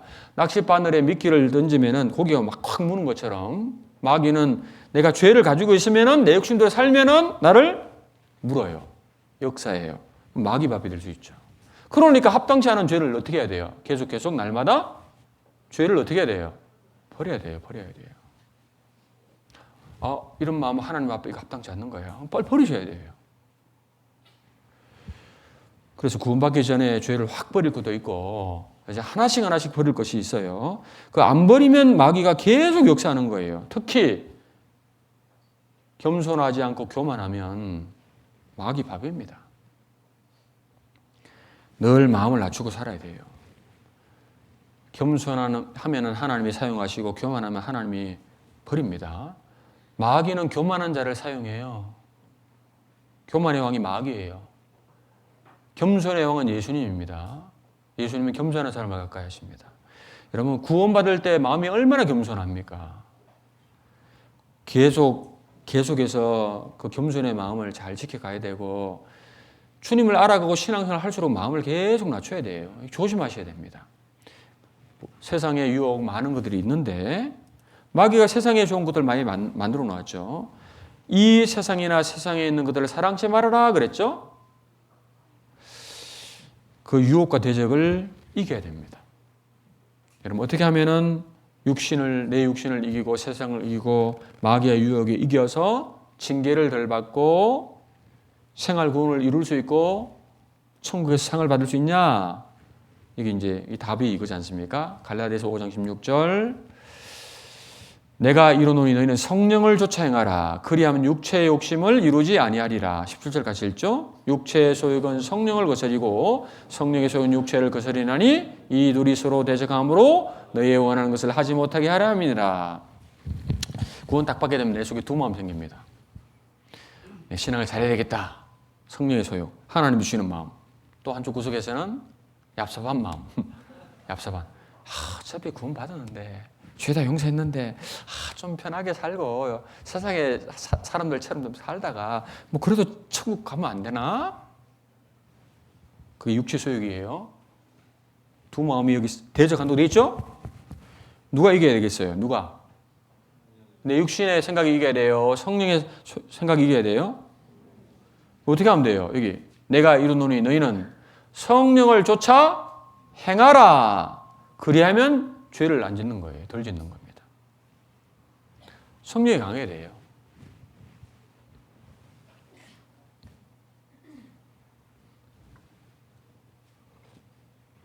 컵 위에 안 떨어집니까?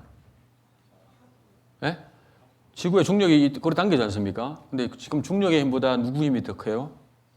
제 팔의 힘이 더 크니까 이게 안 떨어지는 거예요. 그럼 누가 힘이 더 셌냐? 그 말 내 속에 성령의 힘이 강하냐? 내 육체의 그것이 강하냐? 거기에 따라 결정이 되는 거예요. 그럼 어떻게 해야 돼요? 내 속에 성령의 힘을 강하게 해서 육신의 욕심을 굴복시켜야 돼요. 그렇지 않으면 육신에 질질 끌려갑니다. 자, 여러분 성령을 쫓아 사는 삶, 성령이 이끄시는 대로 순종하며 살아가는 삶을 성령 충만이라 그래요. 예? 성령 충만. 술 취하지 말라 이는 방탕한 것이니 오직 성령의 충만을 받으라. 이거 보세요. 성령 충만을 받으라 그랬죠. 근데 여기 왜 술 취하지 말고 성령 충만 받으라라고 했을까요? 왜 이렇게 말했냐면은 보세요. 술 충만이 뭐예요? 에? 술을 안 취해봤구나. 술 안 취해보셨구나. 술 취하는 원리나 성령에 취한 것, 성령 충만이랑 비슷하니까 그런 겁니다. 여러분, 술 취하면요, 하면은 평소에 얌전해요. 근데 평소에 얌전한데 술 딱 취하면 뭐 용감해져. 다 나와, 그래, 다 나와. 그리고 얌전한 사람인데 말 없는데 술 먹으면 말 많아지죠? 큰 소리 치죠? 성경에 보니까 술 취하면 맞아도 안 아프다 그랬어요. 맞아도. 상처가 나도. 술이 그 사람을 이끌어가는 것을 술 충만이라고 그런 겁니다. 그러면 성령 충만하면 어떻게 될까요? 예? 술 충만하면 술이 그 사람을 이끌어가는 것처럼 성령 충만하면 성령이 그 사람을 이끌어가는 겁니다. 그럼 육신을 이기는 거예요. 담대하게 삽니다. 하나님 뜻대로. 누가 문제를 줘도 핍박을 해도 별로 개의치 않고 열심히 살아. 왜? 성령에 취했으니까요. 성령이 그 사람을 하나님의 소원대로 이끌어 가시기 때문에 그렇습니다. 그래서 하나님 우리가 성령 충만하기를 원하십니다. 자, 그럼 어떻게 하면은 성령 충만할까요? 어떻게 하면 성령 충만하냐면은 술 취하려면은 술을 자주 마셔야 되고 술집에 자주 가야 되죠. 맞죠? 그러면 술 취합니다. 여러분 술집이 어디예요? 교회. 성령 취할 수 있는 것이 교회예요. 여러분 술 취하는 사람은 자 술집에 들어갔습니다. 30분 있다 나와요. 푹 눌러 앉아요. 여러분 교회에 잠시 왔다 간다고 취하는 게 아니에요. 주일날. 여러분 교회 얼마나 자주 오세요? 시간 나면요? 시간을 내야죠. 일주일에 몇 시간 교회에 거하고 있습니까? 사실 얼마 안 됩니다. 한번 계산해 보세요. 교회에 머물고 있는 시간이 얼마나 될까요? 기본적인 모임 교제에 참석하지 않으면 절대 충만할 수가 없어요. 주일날 교회 오시면요, 푹 눌러 앉으셔서, 에? 술집에 가면 술 취하는 사람 보면 서로 주거니 받거니 계속 술 마시잖아요. 교회에 앉아와서 주거니 받거니 형제자매들과 함께 교제하고 말씀 배우고 봉사하고 하면 자신도 모르게 충만해지는 겁니다. 시간을 내야 되는 거예요. 시간을 조금 투자하고 충만할 것을 기대하지 마십시오. 투자한 만큼이에요. 여러분 주일은 주의 날이라고 하잖아요. 주님이 부활하신 날인데 내가 6일은 나를 위해 살았으니까 주일날은 내 시간, 내 물질, 내 모든 걸 주님께 드리는 날이에요. 구원받으면 헌금 생활 하죠. 그죠? 구원받으면 헌금하는 게 안 아깝고. 주일 헌금 꼭 하세요? 우리 안동교회는 식구들이 비슷한데 저희들 헌금 정말 잘하셔. 특히 임원들이. 매주일마다. 매주일. 주일날 내 몸도 오고 내 시간도 드리고 내 물도 드린다. 그게 이제 주일 헌금의 개념입니다. 나머지 헌금은 나중에 배우시면 되는 것인데 교회라는 것이 할 일이 많겠어요? 적겠어요? 적어요? 가정집에 할 일이 많아요? 적어요? 어머니들 내가 물어볼게요. 집에 할 일 많아요? 적어요? 많죠. 해도 끝이 없어요. 그죠? 그럼 교회는 할 일이 얼마나 많겠어요? 그거 누가 해야 돼요? 누가 합니까 그걸? 여러분 아침에 교회 오니까 누군가 불 켜놨죠? 네? 아침에 교회 오니까 청소가 되어 있어요. 아침에 교회 오니까 난방이 되어 있어요. 누군가 했잖아요. 그럼 나는 손님입니까? 구원받은 사람은 다 교회 주인이에요. 주인이에요. 교회는 그의 몸이라 했어요. 몸. 예? 몸이 정상적으로 교회에 붙어 있죠. 이 몸에 붙어 있지 않습니까? 머리가 예수님이고 몸이 교회다. 우리 각자는 그 몸에 뭐예요? 지체. 아시겠습니까? 할 일이 다 있어요, 없어요? 있다니까요. 그 왜 할 일 잘 하고 계셔요? 할 일을 하셔야 돼요. 그래야 교회가 성장하는 겁니다. 그래야 더 힘있게 복음이 전해지는 겁니다. 여러분 그렇게 살아갈 때 성령 충만한 건데 구체적 성령 충만의 네 가지 요소가 뭐냐면은 우리 이거 신앙생활의 네 가지 아시죠?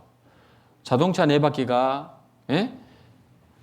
달려 있어야 차가 정상적으로 나아가는 것처럼 여러분 이 네 가지가 균형될 때 정상적인 신앙생활을 잘할 수 있습니다. 우리 이거 뭐 시간이 없어서 말씀을 다 못 드리고 이거 말씀, 기도, 교제, 전도 이게 신앙생활의 4대 요소예요.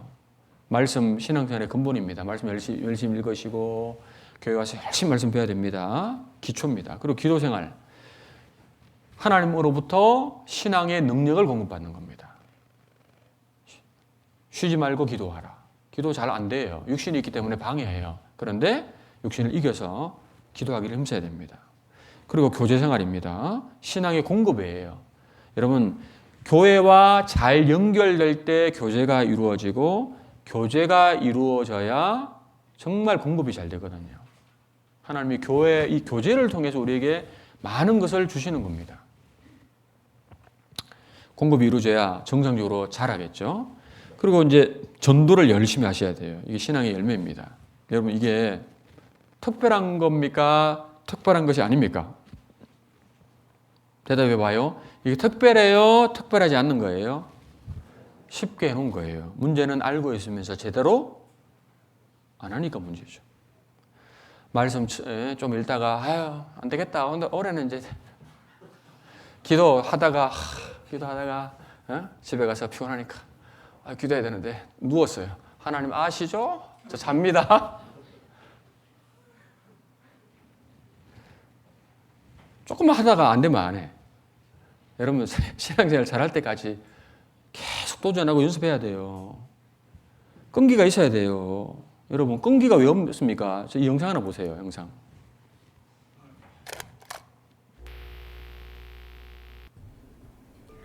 차 사순할머님은 60대 중반이라는 다소 늦은 나이에 운전면허 시험에 도전하셨습니다. 그러나 첫 필기 점수는 15점. 하지만 노인들도 누구나 열심히 하면 딸 수 있다라는 생각으로 매일 버스를 2번 갈아타고 면허 시험장에 가서 시험을 치르셨습니다. 끊임없는 탈락에도 할머니의 도전은 멈추지 않았고 결국 필기시험 950번, 실기시험 10번, 도합 960번 만에 69세라는 늦은 나이에 운전면허증을 손에 넣으셨습니다. 이때 들어간 차비와 인지대, 학원비를 계산해보니 총 3천만 원 가까이 들었는데 1000번 가까이 운전면허 시험을 보신 분은 이 당시에도 그렇고 지금도 그렇고 매우 드물었기 때문에 할머니의 이런 사연은 방송을 통해 전국적으로 알려지게 되었고 의지의 한국인이라는 별명과 함께 운전면허 합격하는 날에는 뉴스에까지 그 소식이 전해질 정도로 유명 스타셨습니다. 스타 되셨어요, 이분. 여러분, 이 할머니가 우리에게 뭘 교훈을 해줍니까? 그 면허 한번 딴다고 보세요. 960번 도전. 돈이 얼마 들어갔다고요? 그럼 우리 신앙생활에 얼마나 도전합니까? 할머니 그러더라고. 내가 수십 번, 수백 번 떨어져도 죽으러 가니까 대대요. 죽으러 가니까 대대요. 할머니 그러더라고. 죽으러 가면 안 됩니까? 죽으러 가고 있냐고요. 우리도 이렇게 해야 되지 않습니까? 신앙생활을 성공할 때까지 내 주변 사람들이 다 구원받을 때까지 죽으라고 해야 되는 겁니다. 영광이 얼마나 큰데요. 주님이 목숨 바치라 그랬지 않습니까? 죽도록 충성하라. 그럼 내가 생명의 면류관을 내게 준다 그랬죠? 그 영광, 그 면류관은 우리의 생명보다 더 귀한 거예요. 그래서 주님께서 순교도 허락하시는 거예요. 우리 그거 얻어야 되지 않겠습니까? 그래서 우리가 이제 열심히 신앙을 해야 되고 이제 말씀 시간 때마다 이걸 배우셔야 돼요. 근데 제가 이제 마지막으로 한두 가지 좀 말씀을 드리고 좀 그다음에 이제 성찬식도 해야 되고 그런데 이제 그리스도인이 유의해야 될 점들이 있어요. 간단하게 두 가지 딱 말씀드리고 마치겠습니다. 첫 번째. 여러분 신앙이 성장하기 위해서는 많은 시간이 필요하다, 소요된다는 것을 마음에 늘 기억해야 됩니다. 자녀답게 살려면 오랜 시간이 반드시 걸리는 겁니다. 여러분 딱 구원받고 단기간에 확 믿음이 성장하면 좋겠지만 결코 그렇게 되지 않아요. 여기 보세요. 말씀 같이 읽어보시죠. 충성된 자는 복이 많아도 속히 부하고자 하는 자는 형벌을 머치 못하리라. 요즘 뭐 열심히 일할 생각하지 않고 요행 바라고 뭐 좀 세상에서 돈 좀 되는 거 없나 그래가지고 우리 시대 뭐 투기 열풍이지 않습니까? 가상화폐니 뭐니. 그리스도인은 그런데 투자하면 성공할까요? 망할까요? 하나님이 그렇게 돈 벌라고 하셨어요? 속히 부하고자 하는 사람은 벌 받습니다. 그런 것처럼 신앙생활을 꾸준히 성실히 하지 않고 뭔가 갑자기 신앙이 성장하는 것을 기대하는 것은 합당치 않다 그 말이에요. 성경은 분명히 우리에게 그리스도인의 성장은 점진적이고 지속적이다 이렇게 말하고 있습니다. 뭔가 한 가지를 큰 걸 깨달았다고 갑자기 신령해지는 게 아니에요. 특별한 체험을 하나 크게 했다고 해서 모든 문제가 해결된다 이런 거 없어요. 생명이란 게 꾸준히 자라지 않습니까? 꾸준히. 모든 것들이 마찬가지지 않습니까? 동물이든 식물이든 성장하는 데는 반드시 시간이 소요되도록 그렇게 설계되어 있는 겁니다. 갓난아이도 그 다음날 10살이 되고 안 그러잖아요. 젖을 계속 먹어야 되는 것처럼 우리도 마찬가지입니다. 우리도 신앙생활을 잘하려면은 신앙이 성장하려면은 반드시 많은 시간이 필요하다. 신앙의 성장이 인스턴트가 아닙니다. 마음과 뜻과 정성이 필요한 거예요. 그래서 마태복음 22장 37절 예수께서 가라사대 같이 읽어보시죠. 내 마음을 다하고 목숨을 다하고 뜻을 다하여 주 내 하나님을 사랑하라 하셨으니 이건 구원받은 사람이 이렇게 할 수 있는 거예요. 왜요? 주님이 마음을 다하고 목숨을 다해서 우리를 사랑하셨지 않습니까? 이제 주님 우리에게 뭘 요구합니까? 먼저는 마음 달라 그러죠. 마음을 다해라. 목숨을 다하고 뜻을 다해서 너를 구원하신 하나님을 사랑하라. 그러면 나의 시간도 온전히 투자하는 것이 맞잖아요. 예? 주님은 우리를 구원하기 위해서 수천 년 동안의 역사를 계획하시고 그 수많은 시간 동안 모든 것을 쏟으셔서 우리를 구원하신 거예요. 여러분 그 구원의 가치를 생각해 본다면 우리도 수천 년은 아니지만 내 인생 정도의 시간은 걸어야 되지 않겠습니까? 그 당연한 것이죠. 이제 좀 쓸데없는 일 있잖아요. 시간이 많이 투자되는 뭐 취미생활, 그 헛된 일을 버려야 되지 않을까요? 할 일이 얼마나 많은데요. 모든 무거운 것과 얽매이기 쉬운 죄를 벗어버리고 경주하라고 했습니다. 시간, 노력 반드시 투자되어야 된다.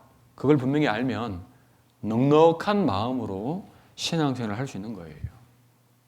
마음을 어떻게 가져야 된다고요? 넉넉해야 돼요. 네? 교제 왔는데 막 빨리 가기를 원하고 집에 뭐 꿀 발라놨어요? 뭘 그래 급합니까? 교회 다 주인인데. 마음이 넉넉하셔야 돼요. 마지막 이제 구원받은 후 여러분 시간이 흐를수록 그리스도인은 더욱 조심하며 살아야 된다. 이 말씀 좀 들어볼게요. 고린도전서 3장 10절. 그러나 각각 어떻게 같이 읽어보시겠습니다. 그 위에 세우기를 조심할지니라. 자기 신앙의 집을 조심히 세워라. 여러분 성경에는 구원받은 사람들에게 조심하라라는 말씀이 많이 기록되어 있어요. 그런즉 선줄로 생각하는 자는 넘어질까 조심하라. 만일 서로 물고 먹으면 피차 멸망할까 조심하라. 조심해라, 주의해라, 삼가라. 처음 구원받을 때는 다 조심해요. 그죠? 누구든지 조심하지 말라, 하지 말라 안 해도 교회가 엄청 크게 보이죠. 와, 하나님이 계시는 곳이네. 다 예수님 비로 구원받은 사람들이네. 크게 보입니다. 그래서 두려운 마음으로 교회 안에서 형제자매들을 대할 때 조심스럽게 행동하고 교제하는데 점점 시간 지나면서 이제 좀 안다고 생각하면서 말입니다. 교회 안에서 형제자매들을 대할 때 마음이 느슨해지고 조심성이 사라질 수 있다는 거죠. 그래서 자기보다 나이 어리면 함부로 대하고 교회 안에서 반말투로 말하고 서로 나이 비슷하다라고 친구처럼 세상 친구처럼. 여러분 신앙생활 그렇게 자기 편한 대로 살아가는 게 아니에요. 그건 믿음이 아니에요. 그렇게 살라고 주님이 죽어주셨겠습니까? 그거 아닙니다. 그러면 서로 존경이 안 돼요. 저를 따라해 보죠. 존경하기를 서로 먼저 하며. 여러분 그게 주님 뜻입니다. 한 영혼이 주님 앞에 너무 귀하니까 귀하게 서로 대하라고 말입니다. 존경해줘도 붙을까 말까 하는데 함부로 대하고 함부로 말하면 실족하지 않겠습니까? 교회 문화 있지 않습니까? 교회 예절 여러분들이 만들어가는 거예요. 세상 비슷하게 그런 모습이 되면 안 되지 않습니까? 성경적이 돼야 되잖아요. 성경적으로 행동해야 돼요. 내 말투, 내 행동 성경과 비슷해야 돼요. 따로가 아니지 않습니까? 인간적인 방법으로 하나 되는 게 아닙니다. 그냥 신하다고 교회가 잘 되는 게 아니에요.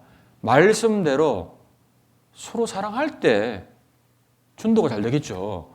사랑은 무례히 행치 아니하며 여러분 조심히 행동하는 게 그게 사랑하는 거예요. 막 친하다고 반말투로 말하고 세상 사람들처럼 막 그거 아닙니다. 마귀는 그걸 이용해서 막 넘어뜨리려고 그래요. 처음에는 안 그랬는데 처음에 얼마나 조심합니까?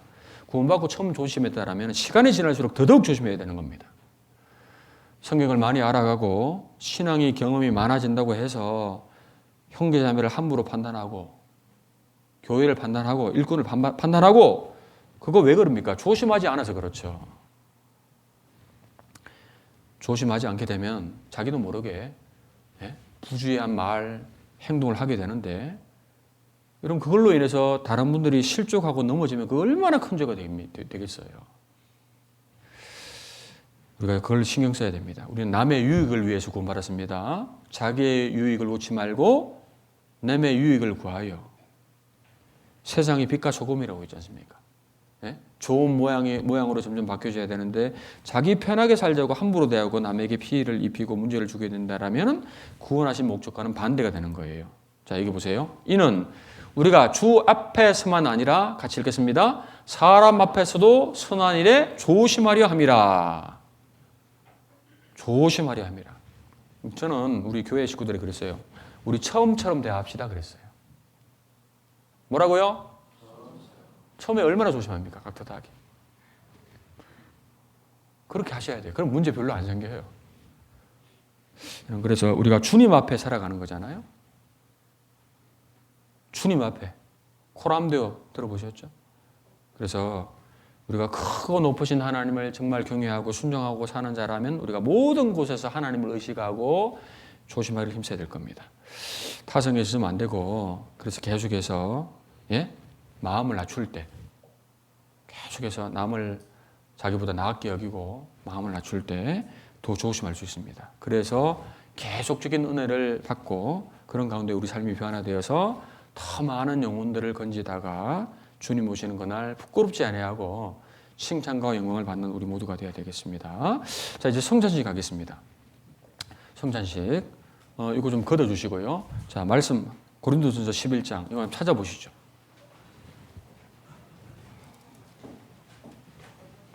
고린도전서 11장을 찾아보시겠습니다. 23절.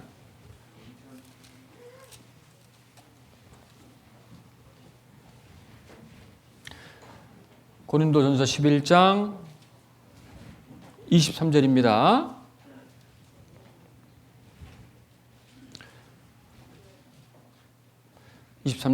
제가 읽겠습니다. 내가 너희에게 전한 것은 주께 받은 것이니 곧 주 예수께서 잡히시던 밤에 떡을 가지사 축사하시고 떼어 가라사대 이것은 너희를 위하는 내 몸이니 같이 읽어보시죠. 이것을 행하여 나를 기념하라 하시고 여기 기념하라라고 하셨죠. 25절 식후에 또한 이와 같이 잔을 가지시고 가라사대 이 잔은 내 피로 세운 새 언약이니 이것을 행하여 마실 때마다 나를 기념하라 하셨으니 너희가 이 떡을 먹으며 이 잔을 마실 때마다 같이 읽어보시겠습니다. 주의 죽으심을 오실 때까지 전하는 것이니라. 이게 전하는 것이다. 주님을 전하는 것이다 되어 있고 27절 그러므로 누구든지 주의 떡이나 잔을 합당치 않게 먹고 마시는 자는 주의 몸과 피를 범하는 죄가 있느니라. 28절 같이 읽어보시죠. 사람이 자기를 살피고 그 후에야 이 떡을 먹고 이 잔을 마실지니 주의 몸을 분변치 못하고 먹고 마시는 자는 자기의 죄를 먹고 마시는 것이다. 주님이 교회에 주신 두 가지 의식이 있어요. 명령인데 그게 침례와 성찬입니다. 성찬은 기회 있을 때마다 하는 겁니다. 주님께서 그 로마 군병들에게 잡히시기 전 그날 밤에 제자들과 함께 떡과 포도주를 함께 하시면서 약속을 세우셨어요. 언약을 세우셨죠. 여기 떡이 있고 포도주가 있습니다. 떡과 포도주. 떡이 찢어서 먹으면 이제 육신의 양식이 되는 것처럼 예수님의 몸이 찢겨져서 우리를 구원하실 영혼의 양식이 되실 것을 말씀하신 것이고 포도주가 붉죠. 예수님의 피를 상징하는 겁니다. 붉은 예수님의 피가 흘려지심으로써 우리를 구원하실 것을 약속하셨던 겁니다. 그래서 성찬의 의미는 떡과 포도주를 마실 때 첫 번째 주님을 기념하는 것이다. 일깨우는 거예요. 주님이 왜 찢어지시고 왜 그 거룩한 보혈을 흘리셨냐? 나 때문이었잖아요. 주님의 은혜를 마음속에 새겨봐야 됩니다. 형식이 아니에요. 그리고 두 번째가 오실 때까지 주의 죽으심을 전하는 것이다. 전하는 분이 계셨잖아요. 그럼 나도 이제 이걸 전해야 되잖아요. 주님은 우리에게 이 복음을 내 생명을 건지기 위해서 물과 피를 다 흘리시고 육신을 찢어 주셨는데 나는 뭘 하고 있냐 그 말이에요. 주님의 전하심을 각오해야 됩니다. 그리고 자기를 살피는 시간입니다. 자기를 돌아보고라고 되어 있지 않습니까? 내가 구원에 합당하게 살아가고 있는지 돌이키고 회개하는 시간. 합당치 않게 먹고 마시면 안 됩니다. 죄를 돌이키고 하나님 앞에 간단히 기도하셔야 됩니다. 하나님, 내가 현재 이런 죄 버리겠습니다. 네, 잘못했습니다. 돌이키고 이걸 먹고 마셔야 돼요. 구원이 확실하게 안 이루어진 분은 안 먹어도 됩니다. 아시겠죠? 그리고 여기 마지막으로 16절 읽어보시죠. 고린도전서 10장 16절. 우리가 축복하는 바 축복의 자는 그리스도의 피에 참여함이 아니며 우리가 떼는 떡은 그리스도의 몸에 참여함이 아니냐. 같이 읽어보시죠. 떡이 하나요 많은 우리가 한 몸이니 우리가 다 한 떡에 참여함이라. 우리는 성찬을 통해서 이 한 떡에 참여합니다. 저 떡이 예수님의 몸을 상징하는 겁니다. 교회가 예수님의 몸이다. 우리는 늘 한 몸에 참여해 있다는 것. 그래서 늘 함께 해야 되고 늘 붙어 있어야 되고 그러니까 서로 사랑해야 되고 마음과 몸이 늘 교회와 함께 해야 돼요. 여러분 함께 하지 않고 축복이 함께 하겠어요? 우리 하나예요. 주님 안에서. 맞죠? 그리고 여기 저 떡이 하나인데 떡이 하나가 되려면 어떻게 됩니까? 쌀이 부서져야 돼. 가루가 돼야 돼. 성령이 우리를 하나 되게 하셨지만 우리가 진정으로 교회와 연합하고 하나가 되려면 우리도 쌀처럼 어떻게 돼요? 네? 죽으셔야 돼요. 자기가 부서져야 돼요. 부인해야 돼요. 그런 의미가 있는 겁니다. 그래서 우리 삶을 돌아보고 자기 삶을 진단해보고 네? 주님 몸과 피에 합당치 않은 죄가 있다는 버릴 각오를 하고 이제 더 주님 위해 살기를 각오하고 전도하기를 각오하는 그런 시간이 됐으면 좋겠습니다. 이게 의식이기 때문에 거룩하게 치러져야 됩니다. 기도하시고 예? 떡 대시고 포도주 드시면 됩니다. 그러면 우리 담임 목사님 나오셔서 성찬 기도해 주시고 성찬 요원들 나오시죠.